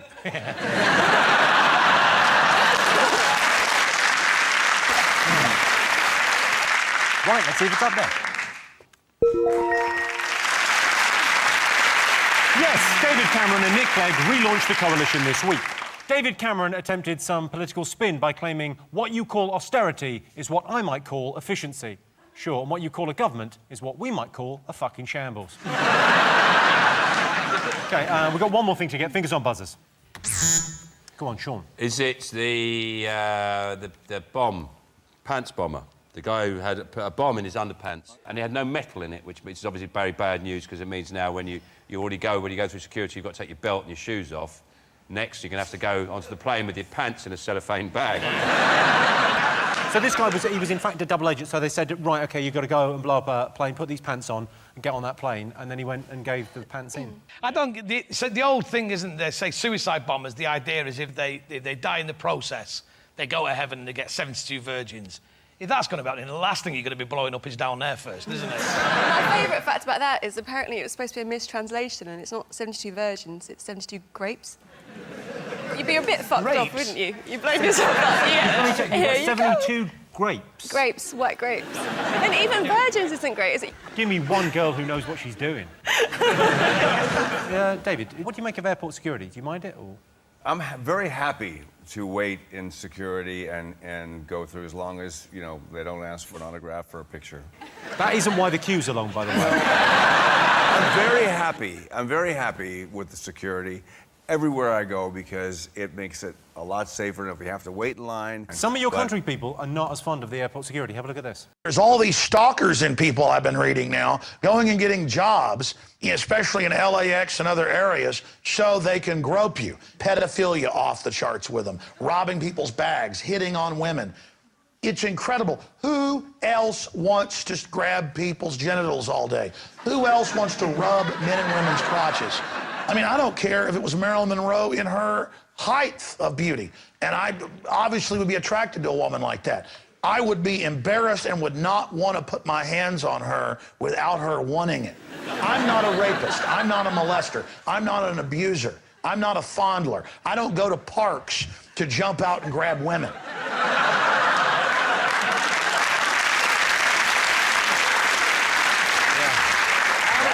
Excuse me, I'm just filling out my application form. That was Alex Jones, the American shock jock. Yeah. It's really one of those things. If you have to keep saying that, it doesn't look good. In my experience, if you have to hire a camera crew to film you going, hey, I don't jump out of parks and touch women's tits. Stop saying that I do. Jesus. But they're bringing over the the Olympic flame, aren't they, from Greece? So how annoying, that's got to obviously come on a plane. How annoyed you be when you're queuing up to get all your shampoo chucked out and someone goes past with a flaming stick? I can't take my hair gel, he's got stick on fire, mate. Surely. That's not allowed, is it? I bet they get an aisle seat anyway. OK, let's have a look and see if the double agent pants bomb is up there.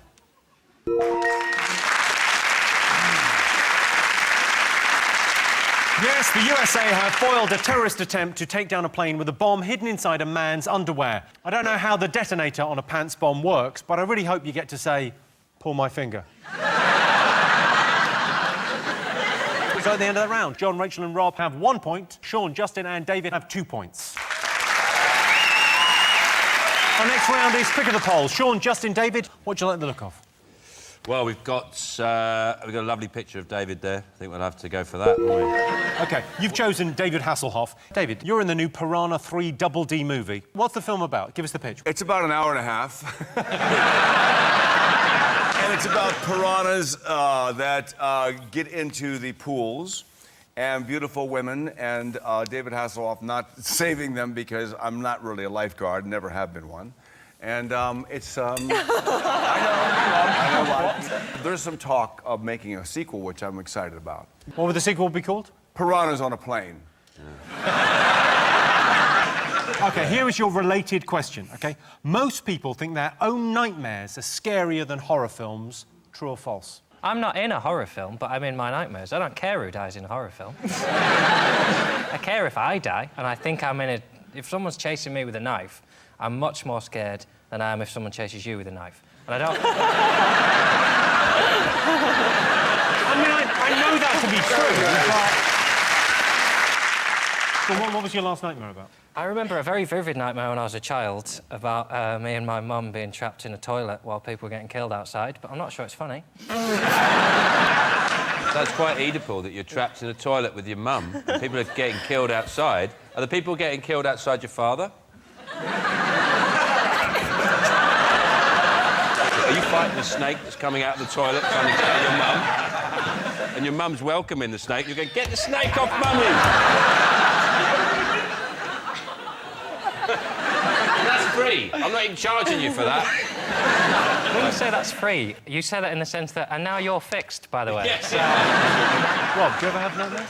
When I was a kid, I used to have a weird, reoccurring nightmare that David Seaman just kept on popping up at my window. And I'd wake up before he did anything, so I never knew his motive. OK, most people think their own nightmares are scarier than horror films. You know, the reason horror films are so successful is so that, because girls and boys go together, it's a reason for girls to sort of get closer to boys. So if they go together, she'll go, ooh, and he can go, like that. And then, oh! And then before you know it, it's like that. Why? There's a fish on your feet! That's really scary film. My friend at uni took a girl on a first date to see Freddy versus Jason. And then on the way home, he bought her... Well, he didn't actually buy her. They went to KFC, but he wouldn't even treat her to the bucket. He wouldn't even treat her to the bucket? The KFC. Is that... She had to split the bucket. He split the bucket? He didn't see a movie and then he split the bucket. Well, that sounds like... That makes sense. That's the rudest thing I've ever said. Piranha 3 Double D is a sequel, isn't it? There's a Piranha film. Yes. Did you see that before you did 3 Double D? Of course he didn't. Part of it. Hand on heart, have you seen Piranha 3 Double D? Well, yes, I did. Yeah, I did go to the restroom at the pivotal moment of the film, and I missed that. Oh. Is it when all the credits come up? Yeah.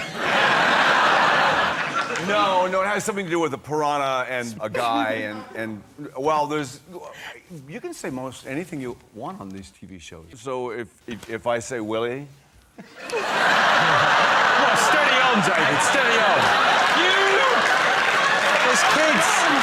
There's kids still watching this. You're saying the F word every 5 seconds. Are you making a reference to Mr. Tinkle? Mr. Tinkle getting his anatomy chopped off in 3D by a piranha while in the moment. Yeah. In the moment? I can't believe you said Willie on the show. You're a cocksucker! You cocksucker!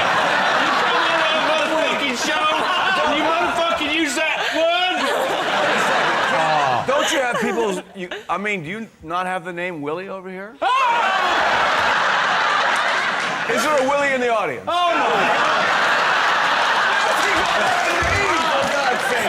my OK, so I want answers now, John. Most people think their own nightmares are scarier than horror films. True or false? What do you think? True. True. Yeah. You're going to go true? What do you think, Sean? I think that's true. I can tell you, you're both right. It's true. 74% of people think their own nightmares are scarier than horror films. And the winner is the name of our final round. Here is your question. Best way to compliment a woman? Rule number 1, never through a letterbox. Great tits! I think the best way to compliment a woman is offer her... would you say to her, would you like to deliver the final blow to the otter? I've stunned it. It's not going anywhere. Would you like... Yeah, madame, the coup de grace. The coup de grace, would you like to finish off the otter? She goes, bang, the otter's dead. I've got a girlfriend, so we don't really do compliments anymore. It's more reassurance, isn't it? Well, she worries, well, because I go do a lot of gigs around the country. She worries about me sort of playing away, because a lot of late nights and a lot of drinking and stuff. But and I try and reassure her with the classic Paul Newman quote, and I say to her, look, why would I go out and have a burger when I got steak at home? But the problem is, when you're pissed, burgers are well nice. Do you know what I mean?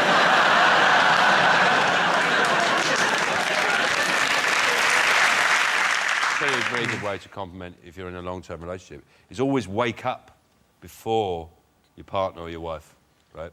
So when she wakes up, you're just staring at her. I love that. So she wakes up like that, and then you're just there going... Did you have a good night's sleep? It's difficult when you inherently sound sarcastic. But even if I mean it, you go, oh, you look nice. I'll tell you what, look, John, just for the sake of it, just genuine. I mean, Rachel, you look lovely this evening, but genuinely, John, look at Rachel in the eyes and tell her she looks nice this evening. Just genuinely see if you can do it. She's a beautiful woman. Tell her she's a beautiful woman, John. You're very... No, John, just take a minute, John. Take a minute, just focus. The memory bank. Just tell her how she thinks... There's so many women at home that will be quite excited about it. You're a very beautiful lady.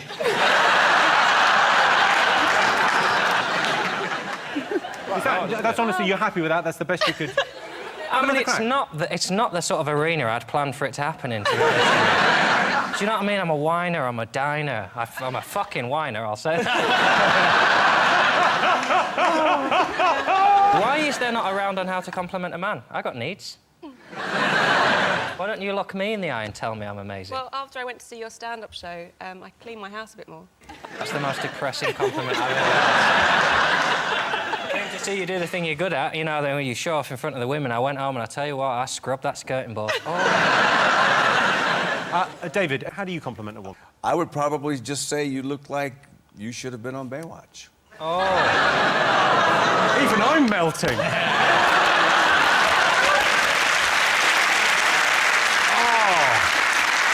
So, best way to compliment a woman? You've lost weight? It's not that? I'd fuck your mother.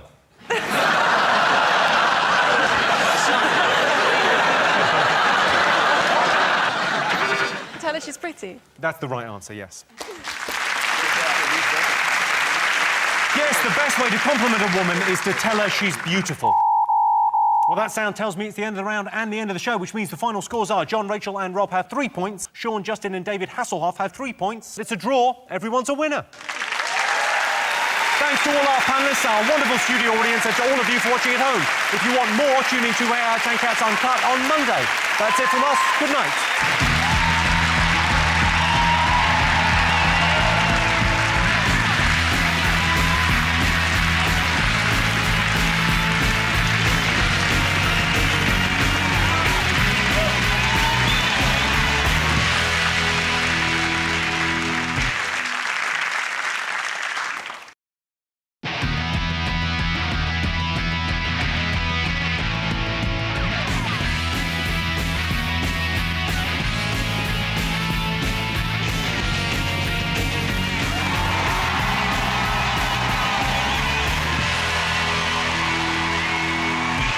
Tonight on 8 Out of 10 Cats, Super Shy Guy, it's Louis Spence. Up for a laugh, it's Joe Lyson. And their team captain, Sean Locke. And facing them tonight, go figure, it's Rachel Riley. OMG, it's D.O.D., David O'Doherty. And their team captain, John Richardson. Now, welcome your host, Jimmy Carr. Welcome to 8 Out of 10 Cats, a show about opinion polls, surveys and statistics. Did you know, for example, 9 out of 10 children visit McDonald's once a month? What's that thing that all the kids get in McDonald's? Oh yeah, fat. 68% of men start conversations with strangers while queuing for the toilet. I wish people would just mind their P's and queue. And 27% of people keep a weapon by the bed to protect themselves against intruders. I don't have a weapon. Instead, I sleep in stockings and suspenders. Then if I'm burgled, I just throw back the covers and say, what kept you? Right, let's get started.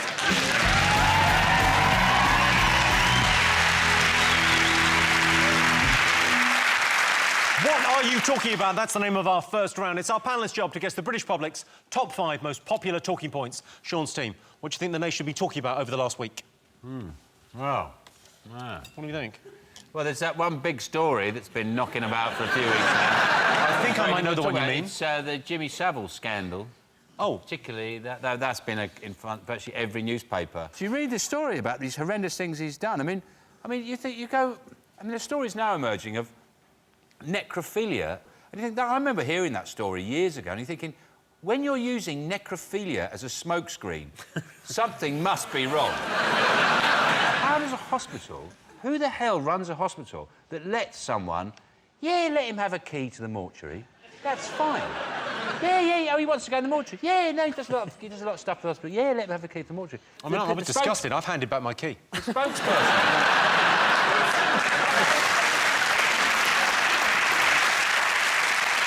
You know that noise? You can probably do it, John. You know that noise that Savel used to make? What was that weird... I've sort of retired that impression.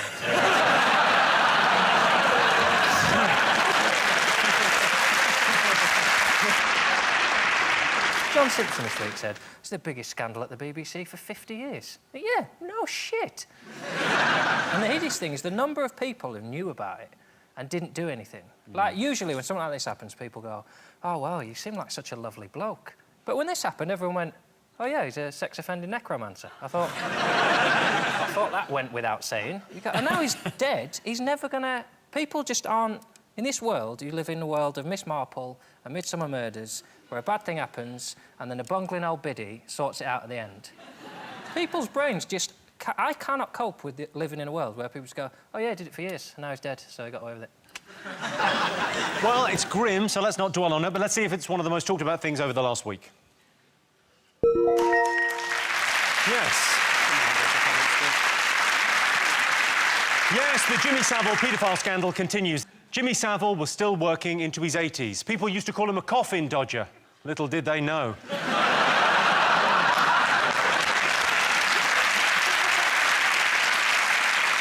OK, what else? There must be something more upbeat we could talk about. What else have people been talking about?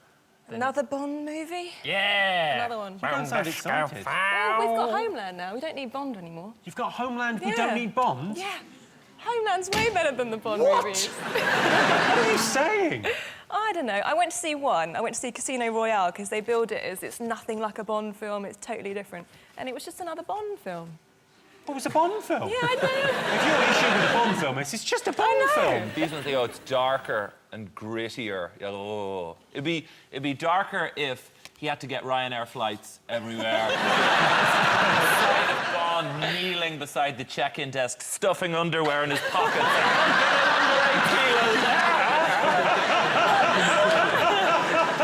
Judi Dench for the premiere had 007 in diamantes on her neck. And not a lot of people know she had a vajazzle. That's how you could hear her coming. She was sort of crunching down the road.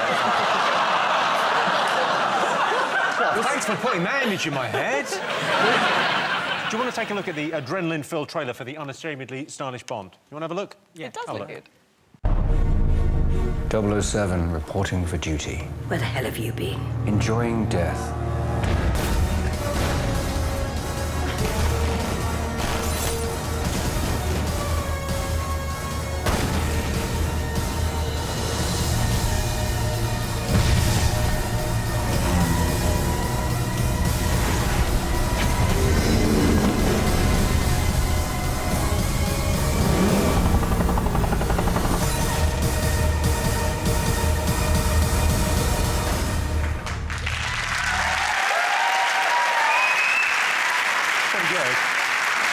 In this one, he drinks Heineken, not martinis. That's the big sort of fuss has been made about the product placement. There's one scene, though, where he has to punch a woman and he switches to Stella.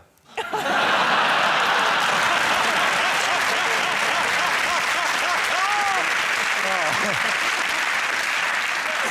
never understood product placement for adults. Like, in children's films, I can understand it, because children just go, oh, I want that on a lunchbox. But, like, are they implying that men are going to go to a pub and think, well, I don't usually drink Heineken, but if I have a pint now, everyone will think I'm James Bond. Do you want to see a bit more Bond? Yeah. Let's have a little look.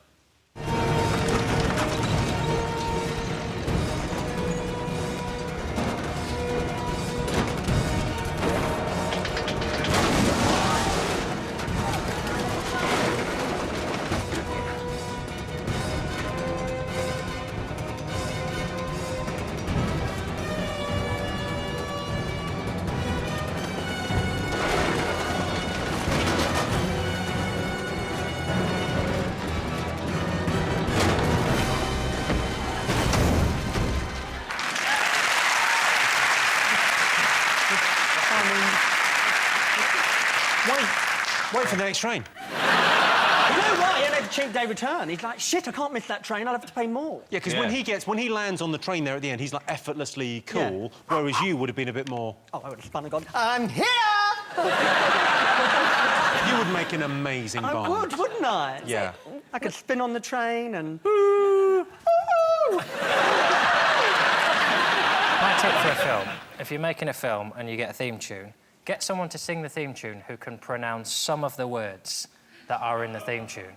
What's your issue with the theme tune? She cannot speak. Is this Adele? Lovely Adele. I won't have a word said against her. Adele, or as I'm sure she says it, Adele.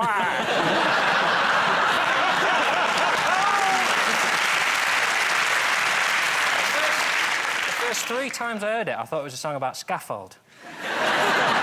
Scaffold. I like the fact that Adele sung the theme tune. I like it. You know, the opening titles of Bond you always see through the barrel of a gun. I now imagine it's a tube of Pringles.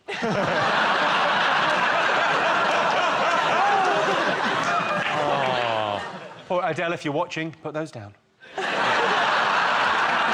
She's making such an effort to seem really working class, isn't she? Like, oh, I'm like really down to I earth. don't think she's making an effort. I think that No. comes naturally, but go on. I want to see her really making it. Like, I want to see her push the pram down the red carpet, like with a cigarette. Shut up, Sharon, like that. That's what I want to see. I put forward a Bond theme and they didn't go for it. Well, that's a shame. What was yours? Bond on a bike, Bond on a boat. Bond with his hands around a villain's throat. Skyfall, Skyfall.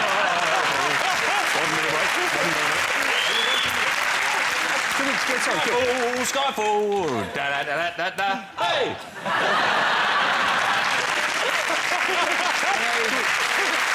It's like the best dance routine, do you think, Louis? Well, that's playing the Well, piano. I quite like that, and I would have put a head roll at the end. Well, let's try again. Bond on a bike, Bond on a bike, Bond on a bike, around it. Wait, then.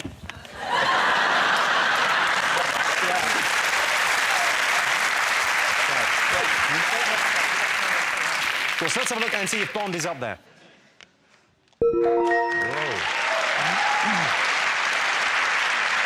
Yes, the new James Bond film, Skyfall, was released last Friday. In the next Bond film, Daniel Craig will face his ultimate nemesis, a younger, cheaper actor.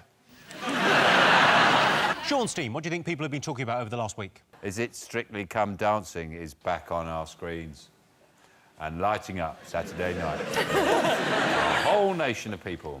I like Strictly, it's fine, but can we just get Brucey off it now before something horrendous happens? It's not getting any better, is it? I don't want to see him go in the middle of a live show.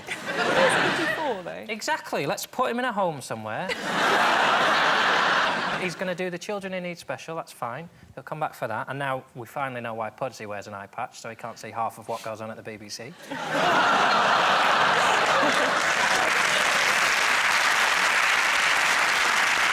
I should do it. I should host it. What, Strictly Strictly? Come Dancing, I can't say it, but I could host it.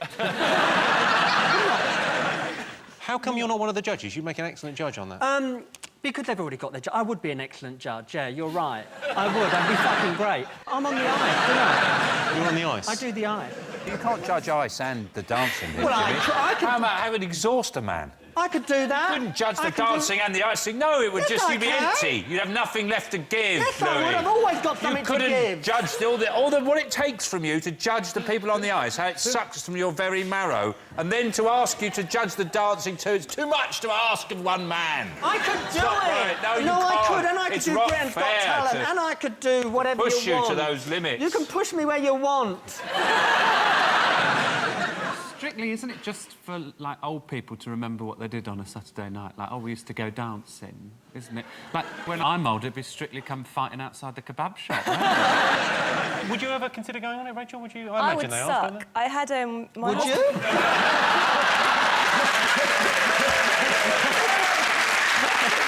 Well, I think you'd probably get through.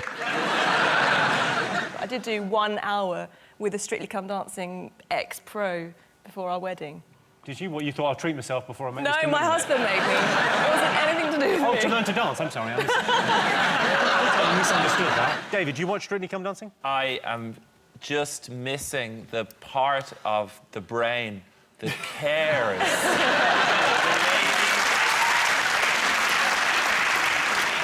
Let's have a look and see if Strictly's up there.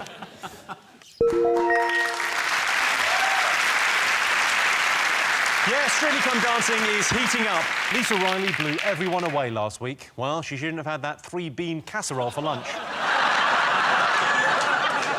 John, David, Rachel, what else have the nation been talking about over the last week? We're getting a new labelling system for food. It's basically saying, oh, poor people are stupid. They go into a supermarket and they pick up Haribo Tang Fastics and they think it's fruit. People know what shit food is. The reason they eat shit food is because they work all day in an office with people they hate.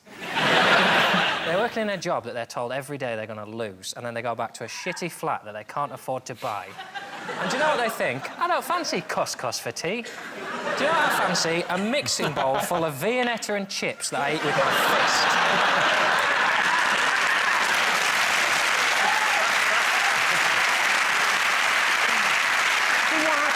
John. What happened there? It was quite a depressing thought, and then at the end, you pulled it back with Viennetta and chips, and everyone went, oh.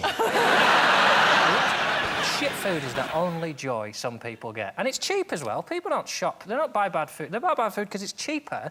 They just go, oh, shitty pie, £1. Lovely. That'll make me feel temporarily less alone. And it doesn't make any... There's a reason they call it a traffic light system. It's because it's the same as traffic lights on the roads. If it's amber or red, you just do it faster and hope no one sees you. It's confusing because the traffic light thing for me, I only think of them as like, you know, the traffic light parties where green means you're up for it. And I accidentally fucked a chicken wrap. I'm not familiar with the traffic light party. And what happens? You wear a green shirt if you're up for it, amber if you're not sure, and red if you're definitely out. I've always been an amber gambler. Nice. So do you watch the calories? Do you watch what you eat? No, I just exercise, so I don't get fat. But the thing is now when people go shopping, innit, you're going to be looking in their basket, and if they're full of red and they're fat, you are going to think you're greedy fat fucker. And then if they're, you know, if they're sort of going in between, they've got a bit of amber and a bit of green, you're like, well, give them a go. Do you know what I mean? If they're all green, then you know they're gay or in PR. You cannot imply that only gay people eat vegetables. No, but we'd have a lot of green. Have you seen that programme on Channel 4, The Food Hospital? The Food Hospital? People that are sick go there and they get cures with different diets and stuff, but it's really good for making you eat healthily or just not eat. Because it's on at like 8 o'clock. So the last couple of times we've been eating and it's on, and they're doing this fibre challenge and they keep showing you different pictures of poo, like while you're trying to eat. So you're saying your dieting tip is look at pictures of poo while you're eating? It puts you off your food. I think you want to go with a guy who's got more than one channel on his television. You come round my house, we'll watch the football, we'll stick the Simpsons on, I got DVDs. I've got the whole works. If you don't like watching shit while you eat, well, I'm the man.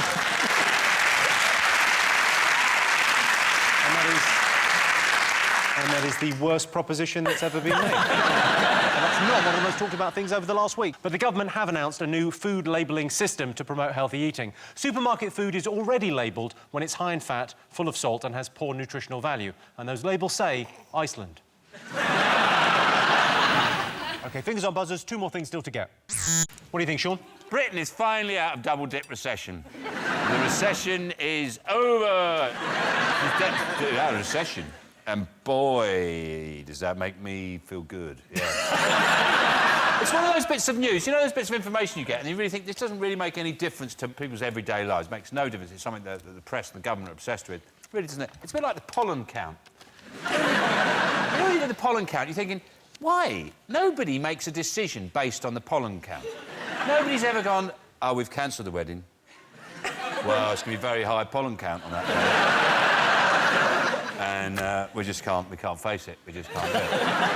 It's one of those pieces of information, you know, you go, ooh, you know. Yeah, GDP has grown by 1% in the 3rd quarter of this year. Most people don't even know what GDP is. What? Do you know what GDP is? Oh, sure. What is it? Well, gross domestic product. Yeah, but what is that? What is... Well, the gross domestic product. Yeah, what is it's like the things that we make in houses that are disgusting.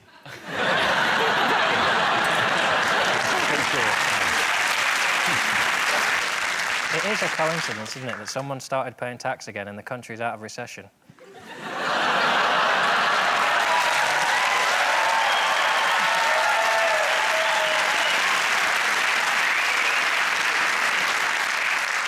You're welcome. The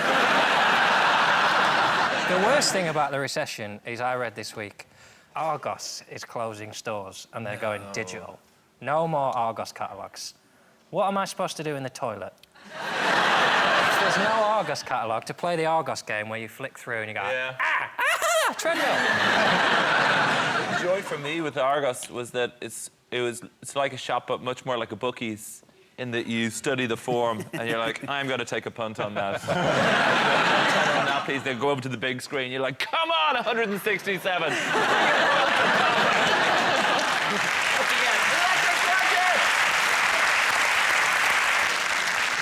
Joe, you pleased we're in a recession? Yeah. The thing is that they said that the Olympics, because it's a big, obviously to do with the Olympics, but the Olympics was about £300 million under budget. I've worked out that that is roughly a £5 for everybody. So if they gave us all a £5, that's a Boots meal deal, isn't it? So, I love a Boots meal deal. if you're going to get yourself a meal deal, for heaven's sake, get an innocent smoothie. Because, I mean, that's the price of the meal deal alone. So your sandwich and your crisps are free. I hate their ads. I hate when you read the side of the innocent smoothie. They're majority owned by Coca-Cola, and you read the side of it, and it's like, we found a bucket of fruit on our farm, and a cow said it was yummy. Headquarters is probably like smokestacks in a forest with men with top hats pointing at pictures of third world countries. It's called innocent smoothie. No, you've fallen for the oldest trick in the book. Give it a nice name. It's probably like people making those smoothies are being lashed, going, squash more fruit! OK, let's see if Britain coming out of recession is one of the top 5 talking points.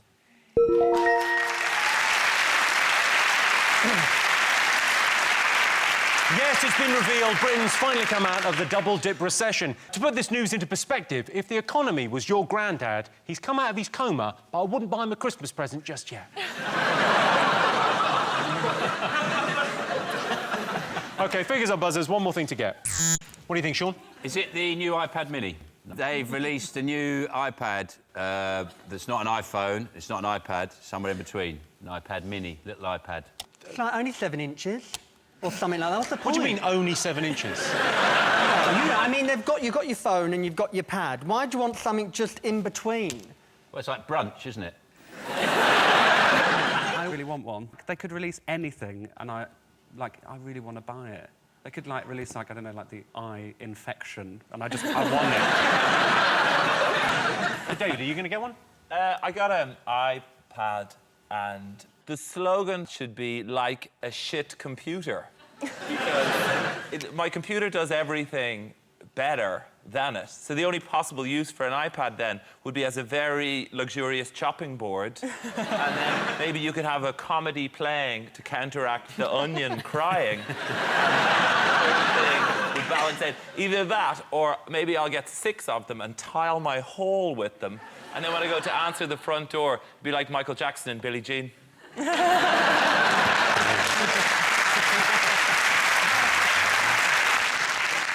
Rachel, are you going to get one of these?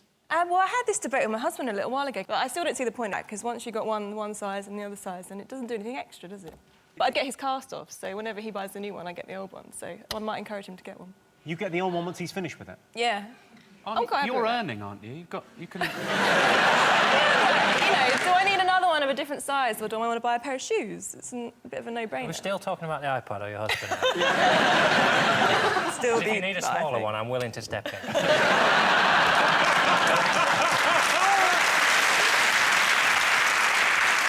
Let's have a look and see whether the iPad mini is one of the most talked about things this week.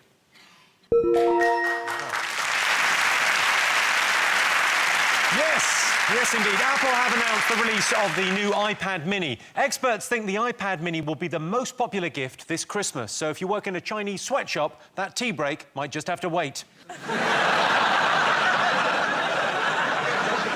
So those were the most talked about things this week. But in other news, Conservative Chief Whip Andrew Mitchell has resigned after being accused of calling police officers plebs. People say pleb is the worst thing he could have called a policeman. Of course, they've forgotten about scum, peeler, plod, pig, bacon, rozza, 5-0, filth, dibble, busy, fuzz, tithead and And a Brazilian student has sold her virginity this week for £500,000. I'm not a prostitute, said the 20-year-old Brazilian prostitute. At the end of that round, Sean, Joe and Louis have 4 points. John, Rachel and David have 1 point. So our next round is Pick of the Polls. John, Rachel, David, your turn first. What do you like the look of?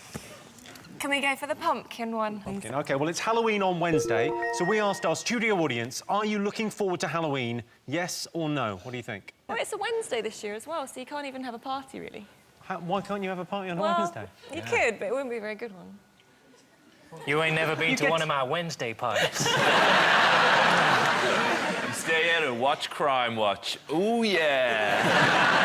I went as Uma Thurman, the Kill Bill outfit one year, but it was just a plastic jumpsuit and it's the hottest thing. It was horrible. That is the hottest thing I've ever heard. Would you ever dress up? Yeah. What's your... Name one of your costumes. Oh, not for Halloween. Oh. I That's my Tuesday parties. I dress up like a chef sometimes when I'm cooking tea.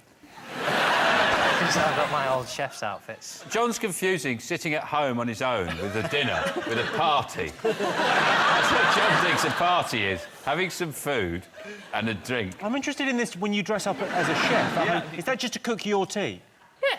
Just dressing up like What do you Gino put the on the Camper. full...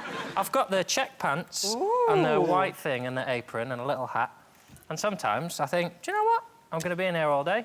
Just get a bottle of wine out. All day doing Finder's crispy pancakes? It takes half an hour. My only fear is dying in the middle of it and getting found. Because obviously that would look ridiculous. If someone came to the door. Never happened. Louis, do you get dressed up on Halloween? I have. What was your finest hour? I think my pussy. I've got... A cat costume? Well, because, of course, you were in... I was in Cat, so I have the original magical Mr. Mistopheles, so I slip him on and he's... You didn't go dressed as a pussy because that's terrifying to you?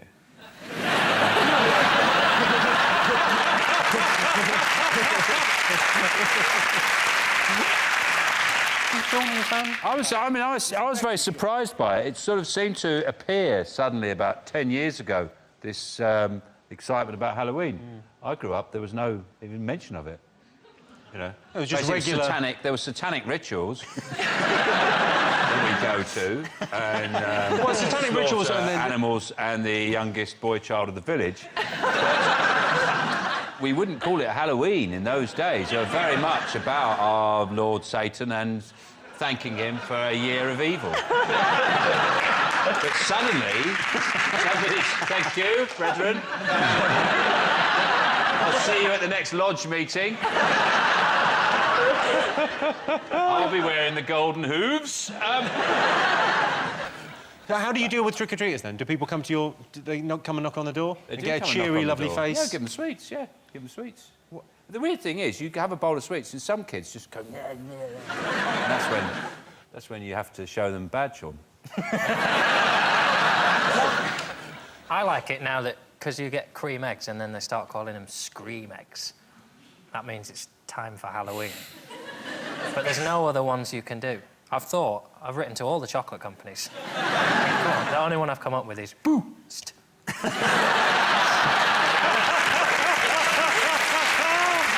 love it. OK, so let's get some answers. What do you think? Do you think this audience are looking forward to Halloween? I don't think people give a rat's ass, Jimmy. No. OK. What do you think? Do you think people are looking forward to it, our audience? Yes. Yes, OK. I can tell you the answer is yes. 63% of our audience are looking forward to Halloween. David Beckham's going to get a huge shock this Halloween. He's going to wake up next to a skeleton. Sean, Joe, Louis, what do you like the look of? The woman. OK, so here's your related question. Most people love being the centre of attention. True or false? False. Who would want to be centre of attention? I mean, really? I mean, of all the people you know, Sean, who would want to be centre of attentione?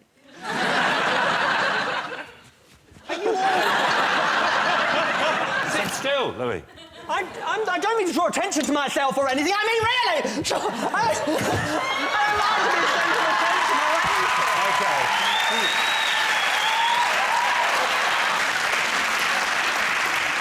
I don't think he can get up now.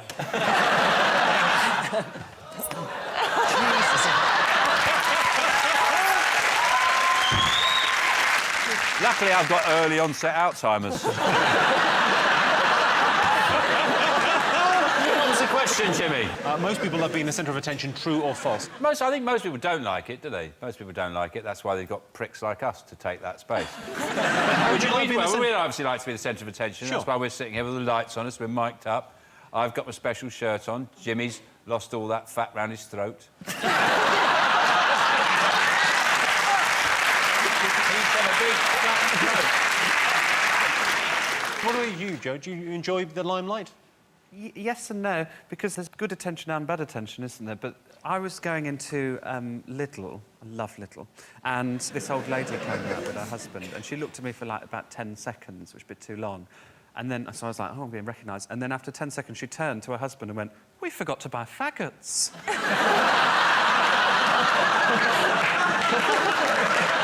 The only time I got papped was in Lidl. Really? Yeah. You got papped in Lidl? Yep. Just been to the gym, and I was in gym stuff, and they followed us to the gym, and then we just went to Lidl, bought some ham and smoked salmon, and then went home. But you have the time, don't you, now you're married? Should we go to the gym and then get some ham? Yeah, I think so. This is why I can't keep a girlfriend. I'll take them to the gym, but then I just tend to go back. I didn't know about the ham move. I had it last week in Brighton. Person with camera taking photographs, sitting outside a pub for ages, took loads and loads of photographs. And then I went over and said, here, I'm trying to have a drink with my friends. And the guy went, well, it's just that I love you in the IT crowd, and my wife loves you in Bridesmaids. She is a completely different Irish person called Chris O'Dowd. So... How many of you are there? Just the two, and we come over here. One has to look after Ireland, and then the other... Oh! Pumpkinder surprise. Boom!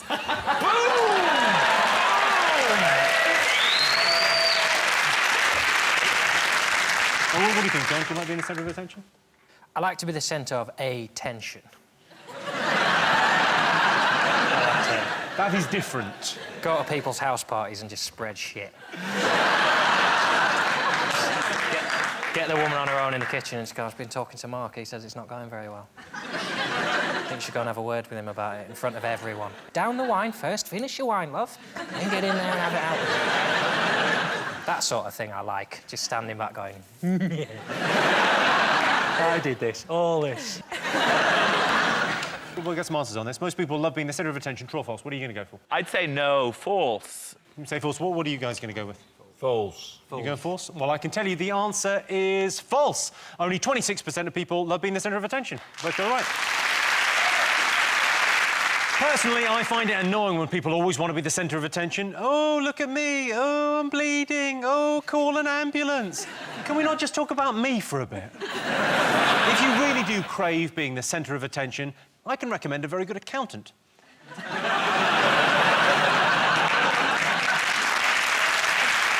So at the end of that round, it's 6 points for Sean's team and 2 points for John's team. And the winner is the name of our final round. Here is your question. Best way to start a conversation in a bar?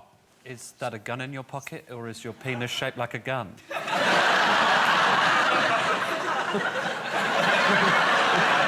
We go to the same bar. But if I wanted to chat in a bar, I would take a friend whose opinions I respected. I wouldn't sidle up to an I can see the alcoholic. flaw in that plan. John, imagine you were in a bar with Rachel. How would you start a conversation? Where'd you get all those bags of ham?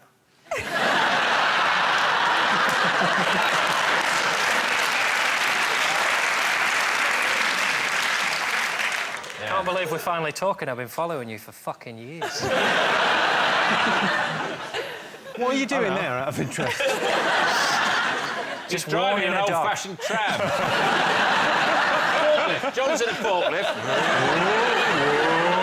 She's in Lidl. He's stacking the shelves in Lidl. So, Rachel, presumably before you got married, you were in bars picking up dudes. How would you... I always talk to people with dogs.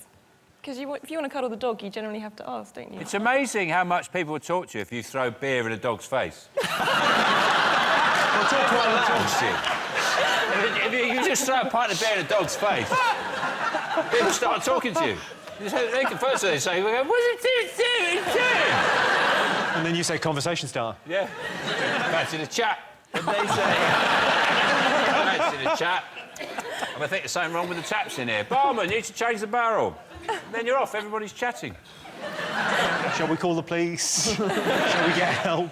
Usually the conversation is, I'm blind and now my dog is drunk. Brilliant. Yeah.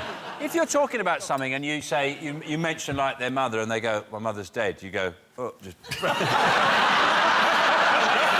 in the dog's face. And then that's forgone. The awkwardness over the mother, that's forgone. Why did you put the beer in a dog's face? You talk about something really awkward, just go...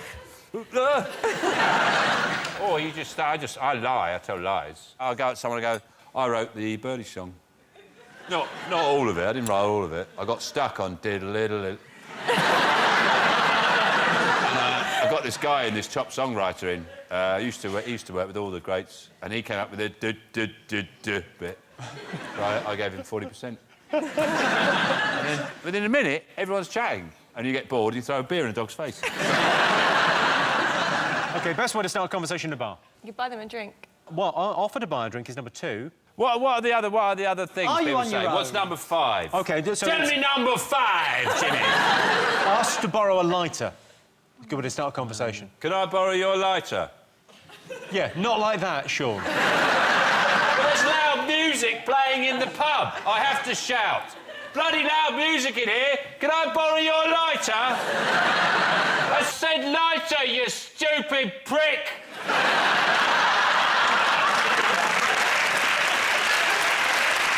I'll give you a clue. It would make them feel good. You look lovely.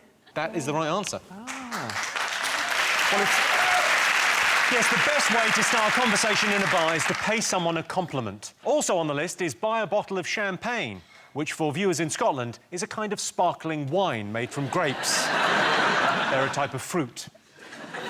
It's a type of food. Well, that sound tells me it's the end of the round and the end of the show, which means the final scores are John, Rachel and David have 2 points, Sean, Joe and Louis have 7 points. They're tonight's winners. Wait, I've got another one. David O'Doherty, ladies and gentlemen. Scaro.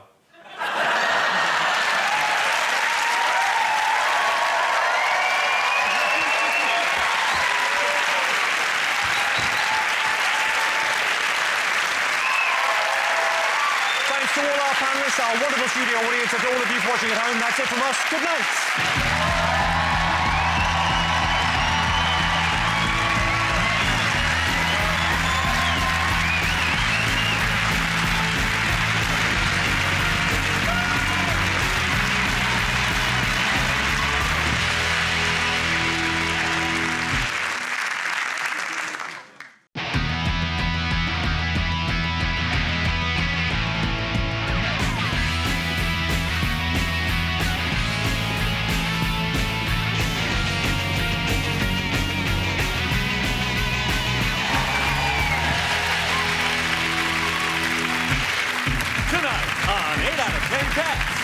Making us splash, it's Tina Malone. Not just a funny face, it's Joe Wilkinson. And their team captain, John Locke.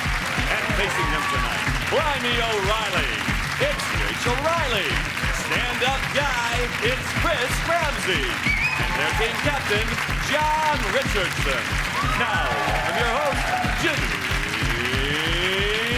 Carr. Hello and welcome to 8 out of 10 Cats, a show about opinion polls, surveys and statistics. Did you know, for example, 25% of people can write a text without looking at their phone, which is great because it means you can really concentrate on your driving. 48% of Brits think social networks can help new relationships. It's so true. My life has been such a social whirlwind since I joined Grindr. I've hardly been able to sit down. And 20% of men don't know what a pedicure is. A pedicure? Pretty sure it's a cure for men like Jimmy Savel.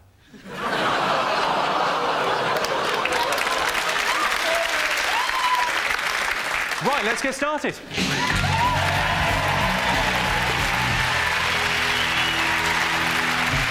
What are you talking about? That's the name of our first round. It's our panellists' job to guess the British public's top 3 most popular talking points. Sean, Tina, Joe, what have the nation been talking about over the last week? Faster trains. Faster trains. Between Manchester, Leeds and London. Manchester, Leeds and London. You're going the long way round, aren't you? Well, you know, they can't get the one that they're doing now on time, so are they going to make it an hour and 6 if they can't do it in 2 hours from Manchester to London? I'm quite happy with 2 hours to Manchester. I think you need a little bit of time to prepare yourself for going up north. I don't like this fast train because I don't like being early. I'm going to... You know, because it takes an hour, you're going to be early, you're just going to be hanging about. Get a slow one, keep warm. I don't think you will be early because it's not going to be built for 20 years. Yeah. 2033, isn't it? Yes, it's going to be finished in 2033. I thought we'd be teleporting by then. If I haven't got jetpacks, I don't want to be alive, let alone clinging on for life in a super fast buffet car, like. They're saying it's for like European business people though, that are coming over. But surely if you've had like a flight from Moscow, you're not going to land and then go, how much to Manchester? 2 hours. Fuck me, I'll go back. Where's he going back to? Don't know. Is it really going to go 260 miles an hour? Yeah, that's what they're saying. It's a shame, because you're not going to be able to stick your head out the window anymore, are you? It'd be too dangerous. I used to love doing that. I did it all the way from Cardiff to Bangor once. God knows how many insects I ate, but I was... Too fast, isn't it? Too fast. You'll have to change train impressions for kids. Like, it can't go... Won't do that, will it? It'll just go...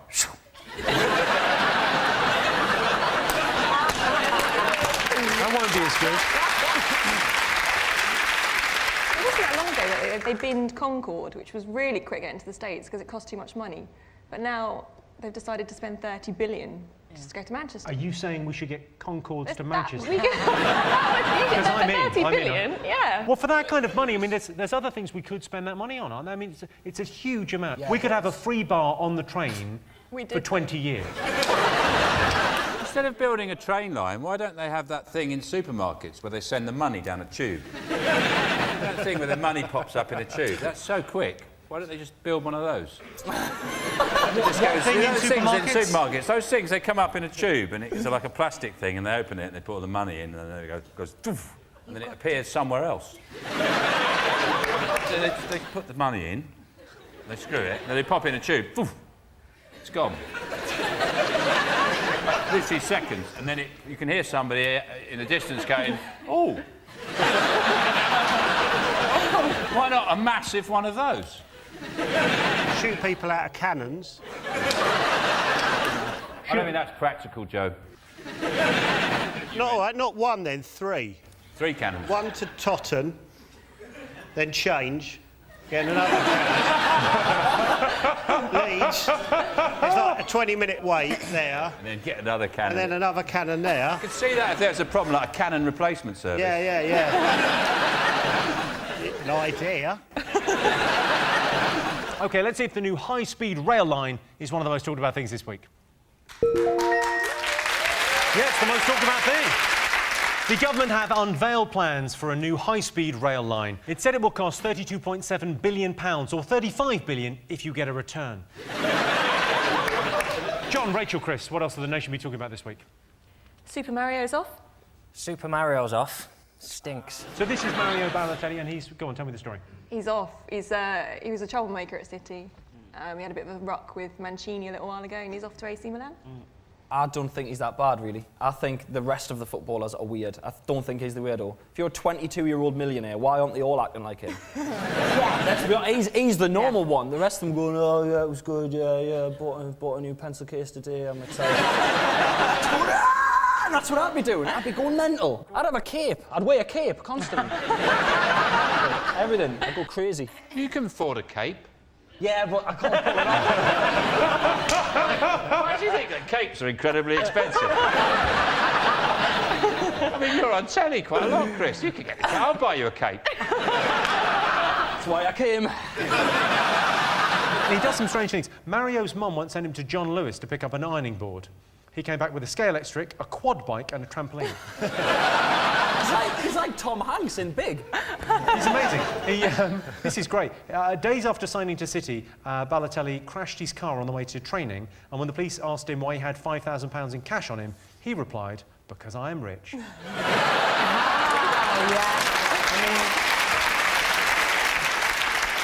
He's a lunatic. If he wasn't a professional footballer, he'd just be in the park shouting at ducks.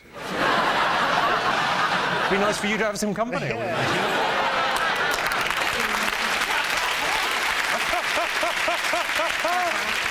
He's just said to all his friends, hasn't he, now he's left, go to my home and take what you want. So he said, I'm going away to Milan, so I want you to just take everything, except my pants. Yeah, except my undies, that's Yeah, right. he said, don't take my pants, I'm but the take anything opposite. else. When I have friends over, I insist they take a pair with them. So Balotelli's girlfriend has said that she'll come and visit him in Milan because she said that Manchester was too remote. She'll change her mind when that new train track's built, Jimmy. They're all the supermodels will come crawling back when they can get to Towton in the Midlands. Coming back with their knickers round their ankles. Isn't that a phrase, though? You'll be back with your knickers round... Is that Tail in between your legs? That is definitely not a phrase. Is it not tail between your legs? I think it's John, I think it sounds better in the original Latin. Quest testos retonos per an inscription above a church. You'll be back with your knickers round your ankles. Oh, man.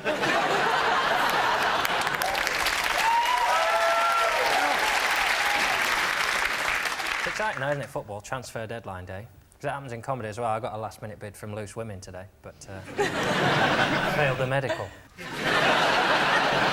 Deadline day for me. I've got some chicken in my fridge that goes out of date tomorrow. QPR will have it. They bought everything else.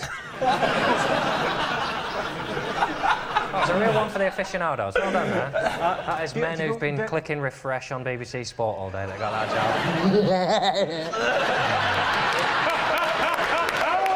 job. There's another big transfer story.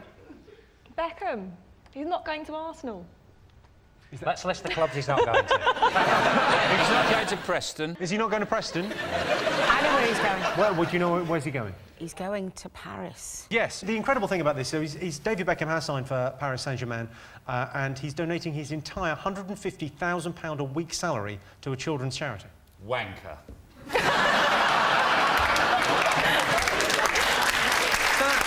Is that bad? Yeah. He wants to be Sir David Beckham. Is That's that what bad? It's It's about. a children's charity. In my book, that's evil. It's wrong. It should be stopped now. Stop him with his evil, conniving, giving money, all his wages to charity schemes. What the fuck's he playing? Don't pretend that there's not a bigger agenda here. Say Exactly. something. He was obviously pissed when he said it. Beckham apparently is going to move into this mansion, and it's got a panic room, otherwise known as the library.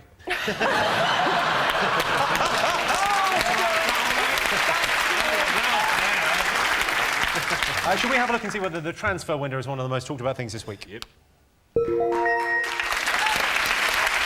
Yes, it was transfer deadline day yesterday. Manchester City striker Mario Balotelli has moved to AC Milan. David Beckham has signed for French club PSG. If you're watching, David, be careful what you eat in France. They recently found some beef DNA in their horse burgers. OK, fingers on buzzers. One thing still to get. Well, I like the Iranian space launch. The Iranians have sent a monkey into space. Which obviously people are worried about the animal rights. They wanted to check it was safe for the monkey, so they sent a woman up first. Well, she got the bloody thing back. She couldn't park it, could she? So... These are jokes at the expense of the Iranian policy on women, not my views, which happen to be the same. The Iranians have sent a monkey into space. Do you want to have a look at the rocket? Dodgy looking that. It looks like it was made on Blue Peter about 20 years ago. How many monkeys must be dead in space? Like, over the years? Because we're laughing at Iran because they're Mars, but we were sending monkeys up for years in America, they died. The only person who could make it sound less tragic is Brian Cox. If he did, space is literally full of dead monkeys. Just floating on. I'd love a monkey. You'd love a monkey? Yeah. No, like little finger monkeys. Have you seen the finger monkeys? Sorry to digress. What's a finger monkey? They're a tiny monkey, like a marmoset, and they just sit in your finger. They're so cute. A monkey the size of your if you're finger? a bit peckish, a little snack. They're a bit like little nuggets, little monkey nuggets. They're like... Basically, just dip them in the chip fat fryer, straight down. Well, Iran sending a monkey into space is not one of the most talked about things, but Iran have sent a primate into space. Desolate, barren and dangerous, the monkey was relieved to get out of Iran and into that rocket. OK, fingers on buzzers. The residence test for, you know, Oh, the citizenship exam. test. Go on. Yeah, they've created a new citizenship test. And, I don't know why, I don't know they what have it's different for. sections, so to prove that you're kind of, you know, that you're valid here or whatever, you know, things like there's a television section, so you have to say that you watch Coronation Street and Strictly and God knows, seriously. And Morecambe and Wise. And Morecambe and Wise, your knowledge on telly, honestly. Well, that's our culture. I think it's valid. Well, it was 30 years ago. I mean, who's setting the questions? UK Gold?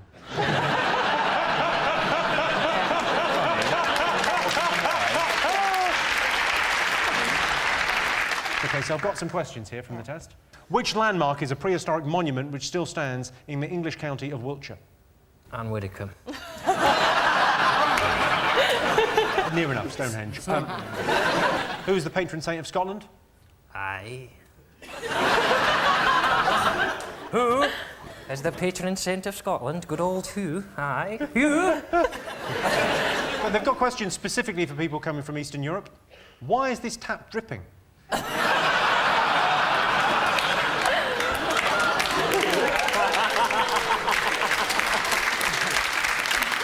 They are doing a campaign to try and sort of stop people coming over, which I'm proud to say I'm going to be the face of. And that was Sean. The most amazing thing I read this week is it said from the census they found out that 140,000 people can't speak English. But how did they fill the census in? Really badly.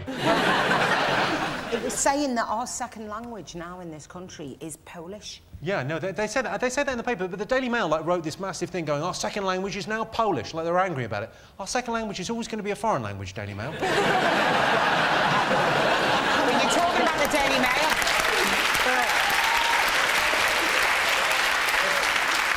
They said that in London there was like 100 languages listed as main languages that weren't English. And none of them contained please, thank you, excuse me. Because it's friendly up north. I hate it when Northerners moan about London. They're always going, oh, it's not very My friendly daughter down here on the lives tube. here It's not and very loves friendly it." on the tube. You think, it's Oh, a come tube on. train, you're going somewhere, it's not a bleeding carnival. Come on.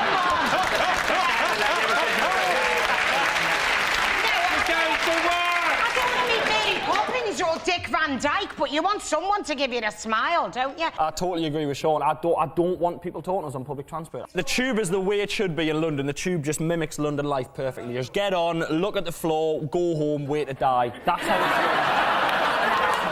it's I love the fact that someone could burst into flames on the tube and all you'd get is a couple of people looking up from a Kindle going, prick. Should we have a look and see if this is up there?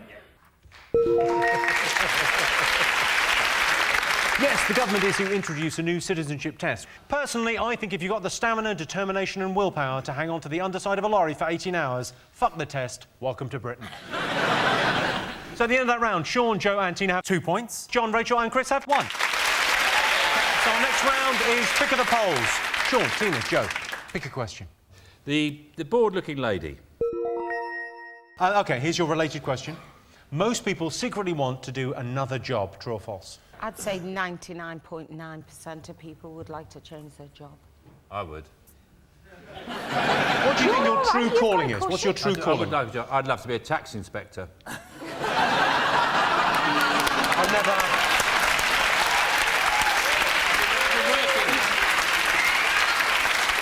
I've been working on my knock. Listen to my knock. I don't know what a tax inspector's not. I've never met one, so I don't know. You ever see T-shirts? You know the jobs you see on T-shirts, like beer taster general. I'd like to be that, or boob inspector. Leader of the Pussy Patrol. Those jobs. Can you actually get those I jobs? ain't giving that job up. You'll have to wrestle me for it. It took me years to get to be leader of the Pussy Patrol.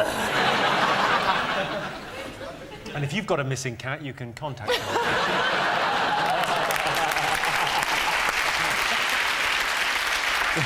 What about you, Joe? Bet you'd like a different job, wouldn't you? Toss up between a dinner lady or a falconer. Either or. Dinner lady? Yeah. Yes, I would. I think there's absolutely zero chance that Joe would ever pass the CRB check to make a dinner lady. I'd quite like to be a sniper. I've bought the bits and pieces already, so... In an official capacity, or like for the army, or do you think in a... freelance. Tina, what do you think you would do if you had a job? Probably be a...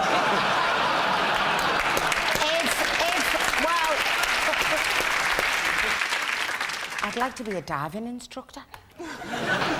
No, a politician, to be honest. Politician? Quite seriously, yeah. That'd be a great job to have. What would you do, John, if you weren't doing this? I'd quite like to be a milkman. A real buzz out of giving people milk. But in my experience, unless you've got the uniform, it's weird. You just knock on someone's door with some milk and go, there you go. If I couldn't do this, I'd like to be a zookeeper. But I wouldn't touch any shit. I've got a friend who's a zookeeper, and it is an amazing job. I've got a friend Is this true? Really? He's got a dangerous wild animal rescue facility in Woking, this little house in Essex. There's an emu, and he gave me an emu egg, which looks like a dino egg. It's bright green, and I made an omelette out of it the other day. Oh. Well, that's... Oh, sorry, is this a rescue centre for the animals? 'Cause yeah. if you're eating some of them... No, it's an emu We didn't egg. get the funding we were hoping for, so... Well, Beaky hasn't got a boyfriend, so you're not eating and it wouldn't be an emu because it's not fertilised. It's just an egg. It's Go just like very a nicely massive... with the leopard bacon. I'm sorry, Let's get some answers on this. So, most people secretly want to do another job, true or false? You're going to go... True! True. John? We think it's true. OK, I can tell you the answer is true. 54% of people secretly want to do another job. And the winner is the name of our final round. Here's your question. Most annoying thing couples do. Well, let's go to our specialist on this. John, what is the most annoying thing that loving couples do? It's when they finish each other's... sentences.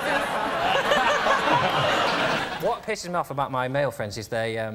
Because couples is great, isn't it, when you're in a relationship, but then men feel this obligation to pretend she won't let him come out, when really they just don't want to say to their mates, I'd rather watch a film and shag. Yeah. And listen to you moan on about your life. But they go, yeah, I'd love to calm down a boozer, but she won't fucking let up. Yeah. Just say it. Your relationship is better than your friendship with me. I'll take it. I don't give a shit. The thing is, John, they're not even watching a DVD or having sex. They'd just rather not go out with you. That's a lie. That's a lie. They are watching a DVD because I'm watching through their window. You can change your plans, but I'll still be there whether you know it. Is it when they get captured by Somalian pirates? That's annoying. Oh, God. How long's this going to drag on for? And they're away for months and they want to whip round and... Oh. You're a couple. You don't go round the Horn of Africa. What are you thinking? What do you think, Joe? They're quicker on pedalos.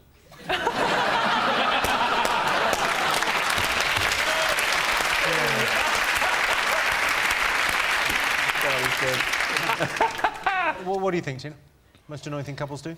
Lie to each other? It's not annoying, is it? It's essential.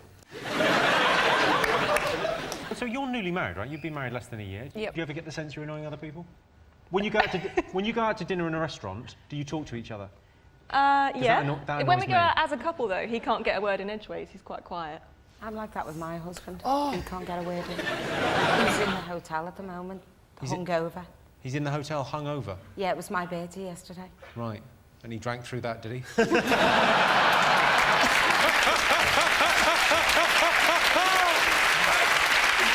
Sure he did, sure. So what really annoys me about couples is when they don't refuse to put an offer in on any of the villas in Place in the Sun. And Tom and Tina have decided not to make an offer on any of the properties we've seen today. I just watched you look at 5 properties. What was wrong with that kitchen? You can paint it, you stupid bastard. You're wasting everyone's time. What do you think, Chris? What's the most annoying thing couples do? Ask you to join in. No, they do not do that. Not let you join in? Correct. Is it argue in public? That's the right thing. Yes! Yes, the most annoying thing that couples do is argue in front of other people. My dad had an amazing technique to avoid arguments in our house. He left when I was 2.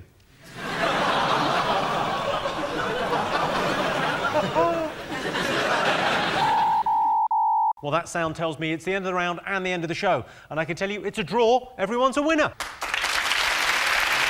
Thanks to all our panellists, our wonderful studio audience, and to all of you for watching at home. If you want more, tune in to 8 Out of 10 Cats Uncut on Wednesday. That's it from us. Good night.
It's Rachel Riley.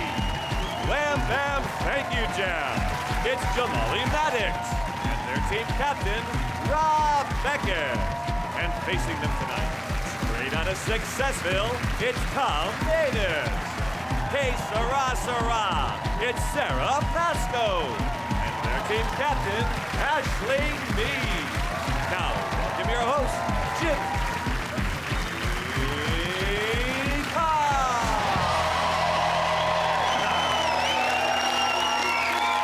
Hello and welcome to 8 Out of 10 Cats, a show about opinion polls, surveys and statistics. Did you know, for example, 40% of Britons have trouble getting to sleep? Not my girlfriend. She can fall asleep at the drop of a trouser. 20% of British OAPs are unhappy. We don't know about the other 80% because no one's visited in a while. And according to scientists, ironing burns 157 calories an hour. But that can't be true. Otherwise, why is your mum so fat? Right, let's get started.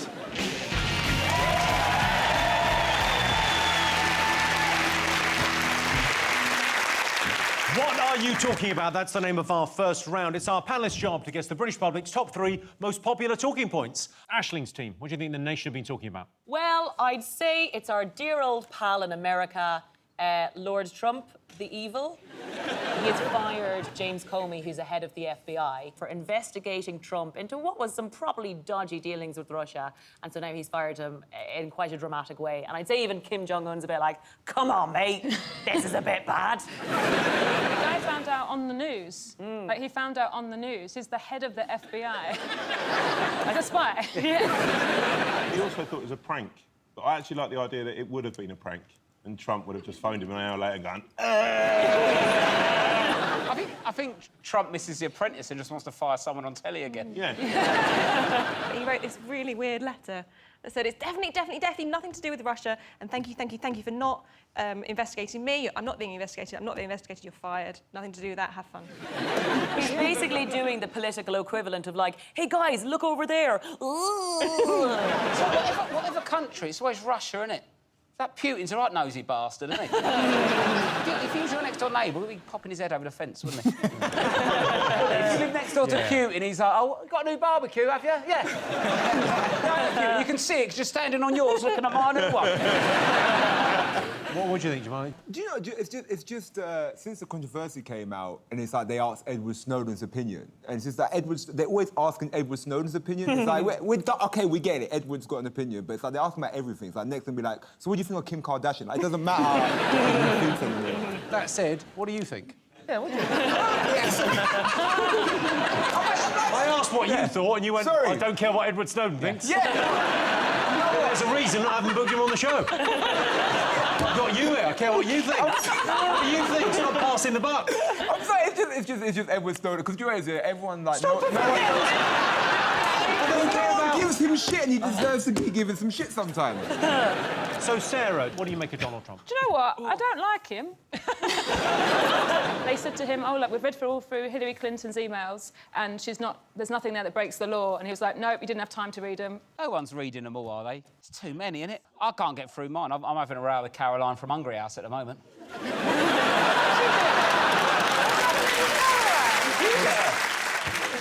They make up a name on Hungry House. And it always goes, Caroline, hi, a message from Caroline. Hi, Rob, fancy something to eat? You're not real, Caroline. You're an algorithm, Caroline. Stop pretending like we bonded over half a chicken once.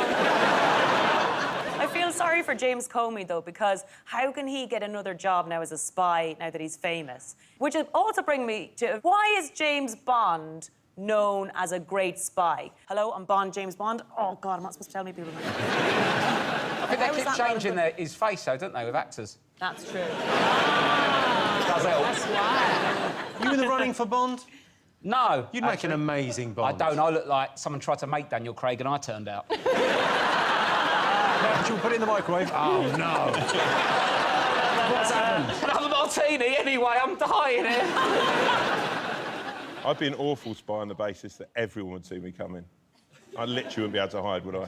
I'd walk into somewhere and they go, that bloke was in the market yesterday. Do you look different? Do you look different like your glasses? I mean, yeah, this is as disguised as I really? can go, yeah. Do I shine your glasses? Yes. Will I make a good spy? Because this is all it takes sometimes. People are like, oh, hey, Aisling, who the hell are you? I want to vomit, you're so blind. I know. OK, let's have a look and see if Trump is up there. Yes, it's Donald Trump firing ahead of the FBI. This is the most shocking thing Trump has done since, well, lunchtime. Rob's team, what have the nation been talking about? Is it the old election? The old snap election? Make it sexy and cool, don't they? Snap! Snap! Election time! It's election! I think Rob's having a breakdown. I thought a snap election was when both of them thought about it at the same time. Yeah. Snap out! I don't think there should have been an election in the first place because Theresa May called one on the basis that the government is divided. But that's the whole point of democracy. You have to have some sort of opposition. Like, you can't just ring up Wimbledon and say, do you know what? Andy Murray has been hitting that ball over that net, and every time, someone hits it back. We've got to get rid of the other side. There's supposed to be people to go against. You know the new leader of UKIP, what's Theresa May? No, but she's like going on with all of a sudden, out of nowhere, like she started to like nick Ed Miliband's like policies. Yeah. She's gone, oh, we've got to keep energy prices down now. It's only because if it's a cold winter, they lose half their voters. Do you know what I mean? She was on the One Show with her husband this week, and it did make me question quite a lot of things about my life because they talked about her shoes, and I instantly saw them and I knew they were from Russell and Bromley. And until that moment, I thought Russell and Bromley was cool. I really liked her husband on it. I thought what he wore like really flattered his figure and his curves. I thought it was a really... I thought they came across really well in this interview. Did you? No, I did. I honestly thought they were really charming. And even in this interview, they had that thing about, oh, yes, she's a very difficult woman. I think she comes across quite sweet sometimes. And then I remember that she thought it was all right that nurses used food banks. You're a Labour supporter. You're a member of the party, yes. right? Do you think he's got any chance of winning? I like him. Yeah, do you think he's got a chance of winning? You know, honestly, I find politics so confusing. And every time someone says that someone is unelectable recently, they have won. Well, I think the thing about Corbyn is, right, you can look at all, like, the media against him and all of his policies get leaked and failed, but, like, the bottom line is, you look at him, He just looks like a silly old bastard, doesn't he? He kind of looks like your auntie's new boyfriend. You know what I'm saying? He had that sort of vibe of just like, oh, when you bringing Jeremy back for dinner? I sort of judge it a bit like this. I think when you're a kid at school, the Mays, you'd have gone round there for tea, and they'd have looked at you and gone, we don't really like him. And I think Jeremy Corbyn would have given you a chance. It's the way I look at it is Stormzy likes Jeremy Corbyn, so I'm going to vote for Jeremy Corbyn. But it has. Jeremy Corbyn's upped his game this week, but it feels a bit too late. Like, he's come out with some amazing stuff about zero-hour contracts and not selling arms to Saudi and all this kind of stuff. But I feel a bit like he's had a Viagra at the end of the orgy. When people are sort of pulling on their jeans, asking for a glass of water from the host. Like, it just feels like a little too late. I would agree with you until... Didn't he just, in the last couple of days, run over a BBC reporter? I think we're about to see vengeance, Jeremy. I just feel like he's offering so many things. Like, he wants to scrap tuition fees that Labour put in to start with, and he's offering money for NHS. It's like he's like skipping through a field of flowers, just like tossing stuff around. Where he can't actually get any of it done, and he's got Diane Abbott saying he's going to pay all these police people 30 quid a head. Oh, she thinks the election's on the 49th of July.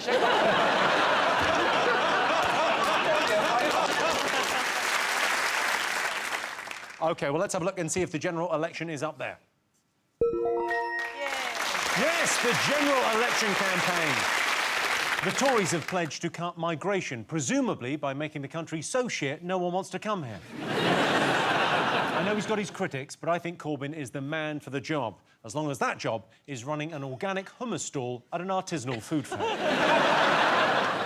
Corbyn is soft on defence, soft on law and order, and hard on Diane Abbott. They used to do 69ers, or Diane Abbott called it 63 and a half.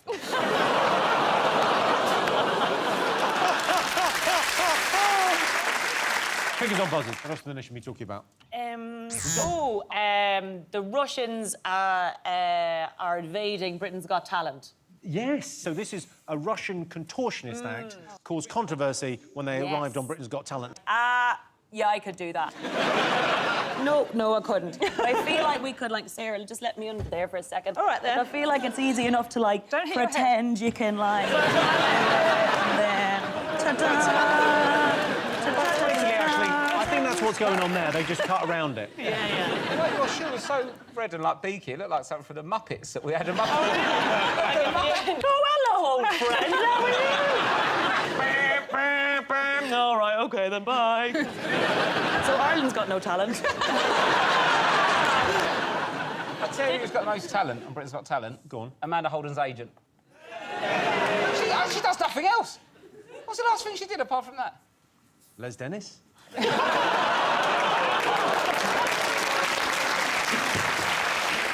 Tom, what would your talent be? I'd like to do something a bit sort of, I don't know, weightlifting maybe or something like that, and really fail. I'd like to fail on Britain's Got Talent. But are you strong? What can you lift? Like, what's your... I've been bench pressing life for the last couple of years. I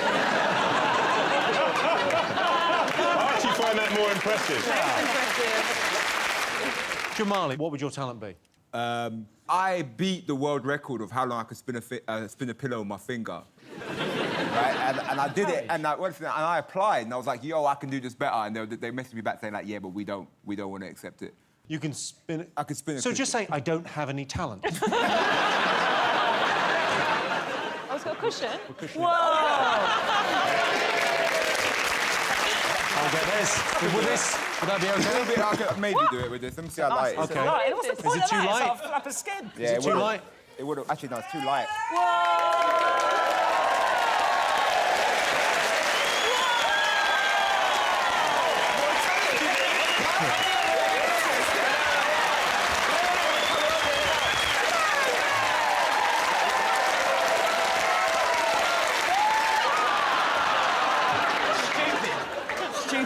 What's up, Jimmy? Huh? Well, I mean, please. Jamali, you are the Susan Boyle of this show.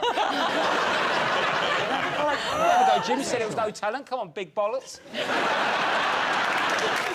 Ow.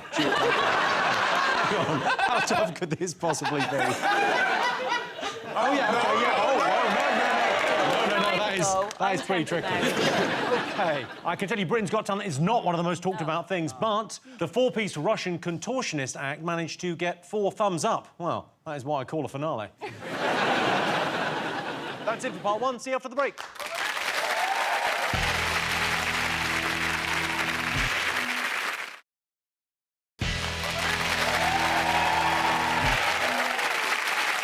Welcome back to 8 out of 10 Cats. We're still trying to guess the nation's most popular talking points. OK, fingers on buzzers.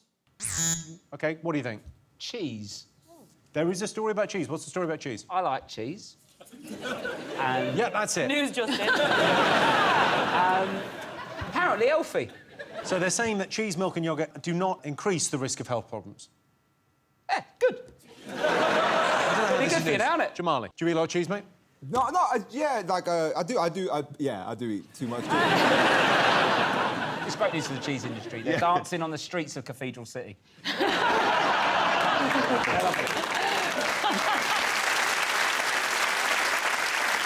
Tom, how much cheese do you eat in a day? Tell you what, Jimmy, I'm trying to lose weight at the moment. Right. You look really well, Tom, as Thank well. you, Sarah. Beautiful. Thank you. That actually means a lot. That hat looks loose. Yes, I don't think... I've lost 3 stone around my head. I find the trouble is where people keep changing what you can and can't eat. I've kicked at cheese, and now people are saying cheese is good for you. I don't know where I stand, Jim. You're a vegan, right, Sarah? I am, Of but I'm a course. bad vegan. A bad vegan? Yeah. How do you mean a bad vegan? Well, do you mean you okay. go on about it? OK, so all veganism means... Oh, please tell us, Sarah. All it means is you're not supposed to eat or wear anything that comes from animals, whether they've given up their life or they've been farmed for it or whatever. And the reason I'm a really bad vegan is I really love taxidermy. But it's the same reason for both. Like, I'm a vegan because I love animals, and that's why I love taxidermy, because you can kiss them and they don't run away. You also say that animals have given up their life, like it's a choice. Like they've turned around and gone, you know what, I want to be eaten. Like it's a suicide bomber type thing. You know what, Tom? If animals don't want to be eaten, why are they made out of food? Exactly. My first boyfriend, he actually wouldn't eat cheese, but he'd only eat yellow stuff, so he'd only eat, like, chicken nuggets and chips. Middle of egg? I don't think, like, nothing with, like, Middle of egg. If only there was a name for that. It had to be... For middle of egg. Can you think of a name for middle of egg? There is no name. They should have named it. They should have named it. Because the outside bit of egg and the middle of egg. This is my issue with the world. Middle There's of too egg. many names for things. We don't need another one. Middle of egg, we know where we are. Well, I can tell you the new study on dairy is not one of the most talked about things this week. But if you think cheese doesn't pose a health risk, then you've clearly never tried to peel the foil off a Dairy Lee triangle in the fast lane of the motorway. I'm lucky to be here, people. OK, fingers on buzzers. Another thing to get. Is it a French election? Well, I think people are dying to know what your view is on the French election. Macron. He won. Macron, yeah, he won. To be fair, he sounds like an affordable laptop, not a leader. Macron. I wouldn't trust a Macron to connect to my wireless printer, not run a country. But, and he's a missus. He's 24 years old, old Nanny Macaroon.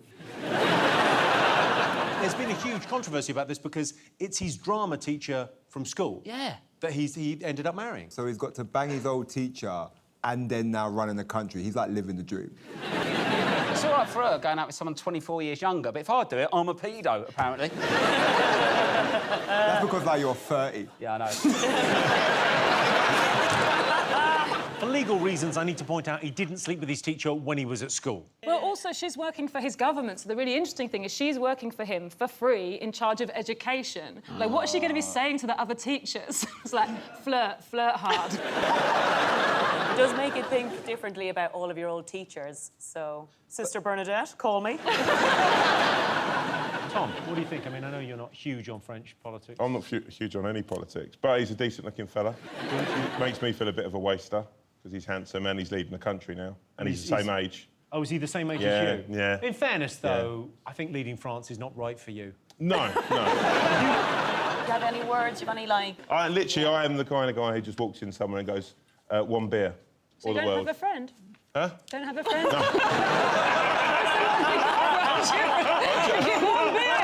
Not travelling on your own. This is the saddest story I've ever read. Well, let's have a look and see if the French election is up there.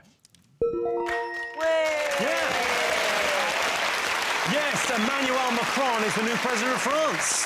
People are making a big deal of the fact that Macron's wife is 24 years older than him, and yet nobody's bothered that Melania Trump is sleeping with a man 24 years older than her. Apart from Melania Trump, she's really bothered about it. So those were the nation's most popular talking points, but in other news, Harry Potter star Emma Watson has won a gender-neutral award for her role in Beauty and the Beast. If you don't know what a gender-neutral award is, basically, it doesn't matter whether you've got a wand or a chamber of secrets. I call it middle of woman. Keep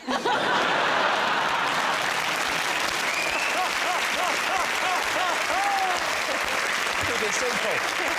OK, at the end of that round, Rob, Jamali and Rachel have 2 points, Aisling, Tom and Sarah have 1 point. Our next round is Pick of the Polls. Aisling, Tom, Sarah, what do you like the look of? What do you think, Tommy? I'm going to go with this Alien. I like the Alien. OK, well, the new Alien film was released on Friday, so we asked our studio audience, do you believe in aliens, yes or no? What do you think? Are we allowed to ask them? No. What We did you asked say? them earlier. I was put off by Aliens by E.T. I always found he was really needy, wasn't he? At first, it'd have been amazing if I'd an E.T. Going, oh, my God, I found an alien. That's incredible. It's so cool. And then he literally, like, it was, oh, fucking hell, he needs this, he needs that. He needs to be able to build a fucking spaceship. I remember as kids, we went on the Alien, the E.T. Ride in Disney World, and we got to sit at the front, and these Americans were like, and what are your names, honey? And we were like, we were completely sunburned because Irish people shouldn't be taken out of the country. And we were like, we're Aisling and Sinead. And we went on, and as it recorded our names down, and then towards the end it went, goodbye, it's all in and see you. It's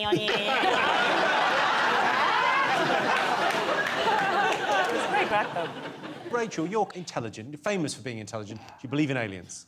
Well, my mum used to be part of an alien search club.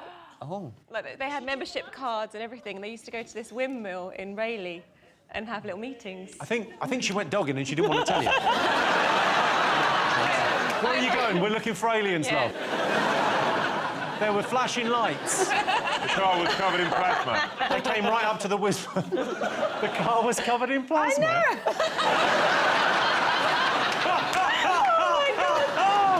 I haven't been fully supportive of that kind of thing, but yeah, I mean, Stephen Hawking would believe in aliens. There's more chance that they're out there than they're not. It'd be pretty solipsistic to believe it was just us, wouldn't it be? Like... Yeah, plus there's people like Jimmy kind of bridging the gap. There's something different about you, isn't there? How dare you? I'm a robot built on Earth. I think aliens are rubbish. They do, it's like... Do you know what I mean? Like, it's a few lights and a couple of crop circles. Oh, my God. Just they're all this, like, amazing, like, another race of whatever, it's extraterrestrials, and they just do some circles on the floor. Neil Buchanan in Art Attack done a horse out of duvets. And now it's the advanced brain just doing circles in crops. What a boring thing to do. I've done 5 trillion miles to fuck up a farm. There are some experts out there. I mean, I don't know whether this would sway you, but take a look at this guy, clearly an expert on UFOs. What do you think? Do you believe in UFOs? Oh yeah, yes sir, definitely. They're out there, man. I've seen them. I've been out there, Aurora, Texas. They got them little graves and stuff. They're out there, man, and I'm flying in the plane. I'm always hallucinating, but who really knows what I'm looking at? You know what I'm saying? Okay. Well, but there's no proof of this. Just people's accounts. You're right. There's no proof, but I mean, there's no proof of Jesus or, you know, people go in the restroom until they tell you about it. You know what I mean? That's just kind of the way I see things.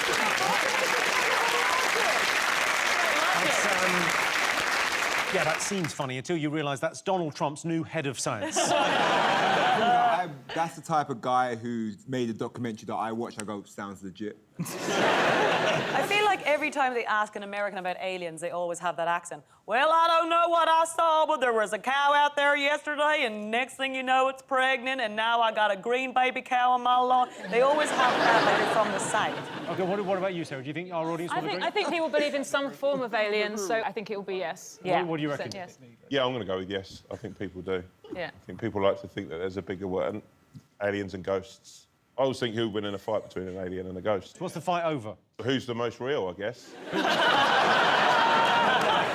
So what do you guys think? Rob, do you think our audience will believe in aliens? Yeah, I think they do. I think they. Do you think they believe? Yeah, no, they definitely look like alien believers. So you're saying yes, you're saying yes. Well, I can tell you the answer is yes. 73% of our studio audience do believe in aliens. So at the end of that round, it's 3 points for Rob and 2 points for Aisling. That's it for part 2. See you after the break.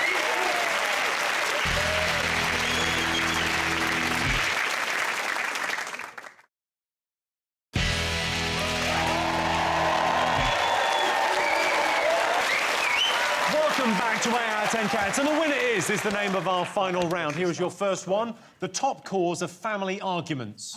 Oh, incest. I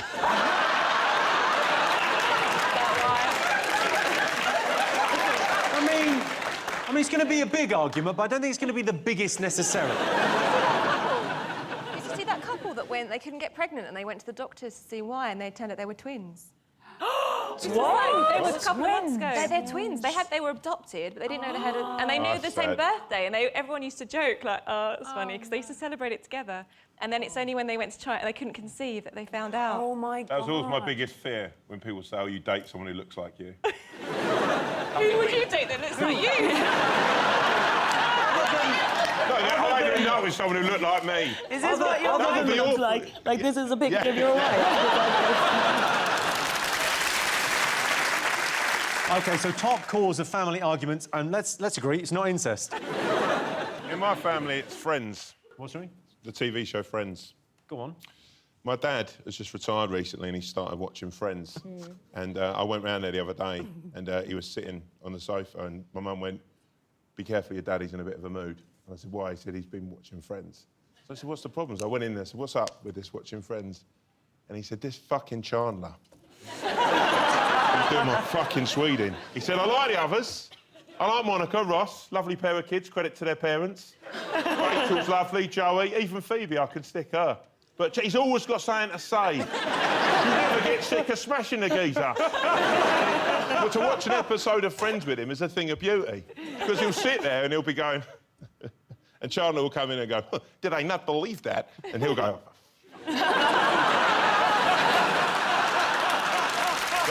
Steven. Actually, arguments in your house. What's the biggest argument? The pronunciation of muesli.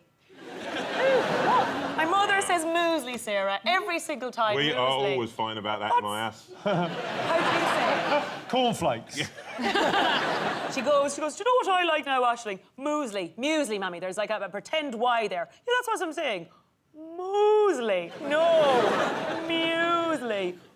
Muesli. No, Mother. My mum says humus. So does mine. Oh my God, they're sisters. Support group.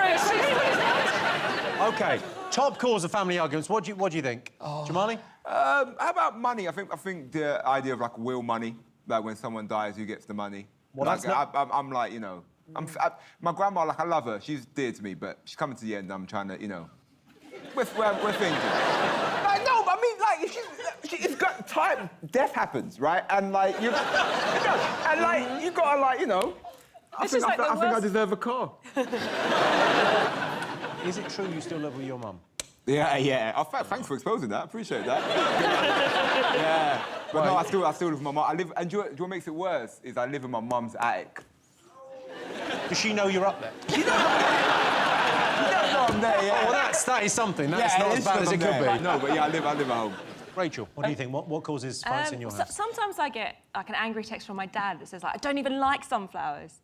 And it turns out 2 months ago when we recorded Countdown, I said something about them and they've ended up on TV, or like my mum's been dogging or something like that. I think it's probably less about the sunflowers and more about the dogging, isn't it? Rob, what else causes arguments in your house? Being volunteered for something. Ooh. You know, when you come down and my missus goes, "You're OK to take my mum to the airport, aren't you?" Well, no, but she's there with a coat on and a passport in her hand. Looks like I'm having a trip down the M25, aren't I? I don't understand the airport run anymore. With the event of Uber, I don't understand why you've still got to pick people up from the airport, but you do. The money. Yeah, because some people pay tax and have to get trains. Fair enough.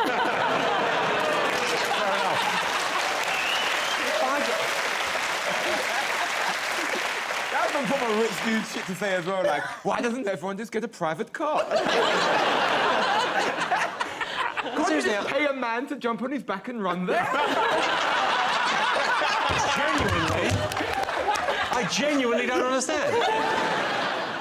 OK, so top cause of family arguments. I would say it's people being inconsiderate. Oh, like milk back in the fridge, empty things back in the fridge. You're in the right kind of area. Housework, dividing housework. And that's exactly it, yeah. A point. Cool. Yes. Right on, Sarah, let's go.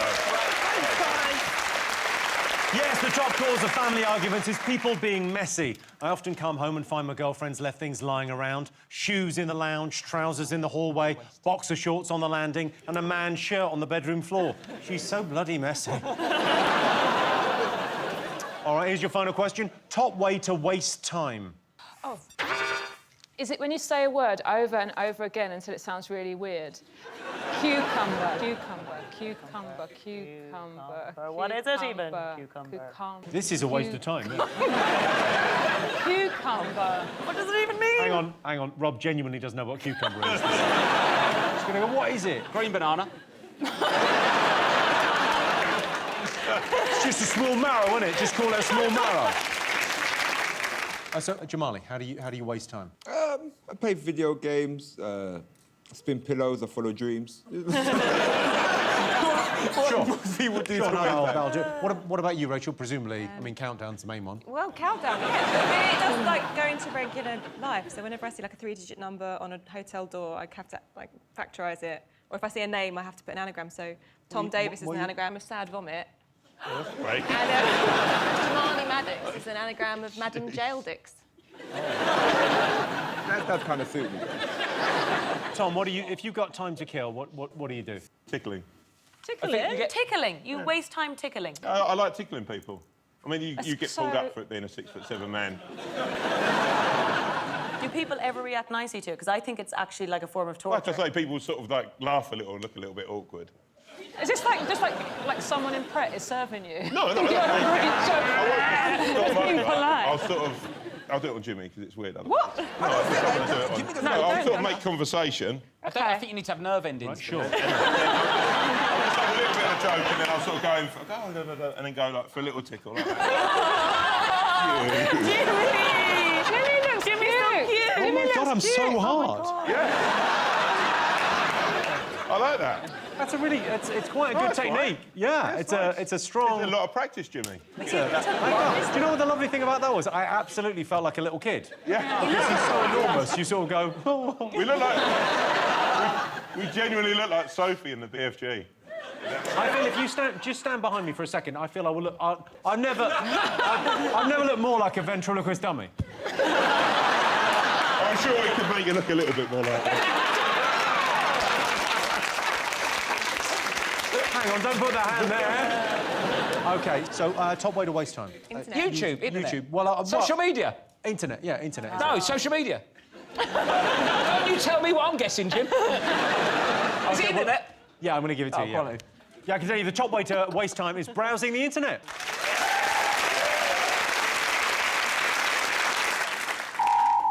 Well, that sound tells me it's the end of the round and the end of the show, which means the final scores are Aisling, Tom and Sarah have 3 points. Rob, Jamali and Rachel have 4 points. They're the winners! Thanks to all our panellists, our wonderful studio audience, and to all of you for watching at home. That's it from us. Good night.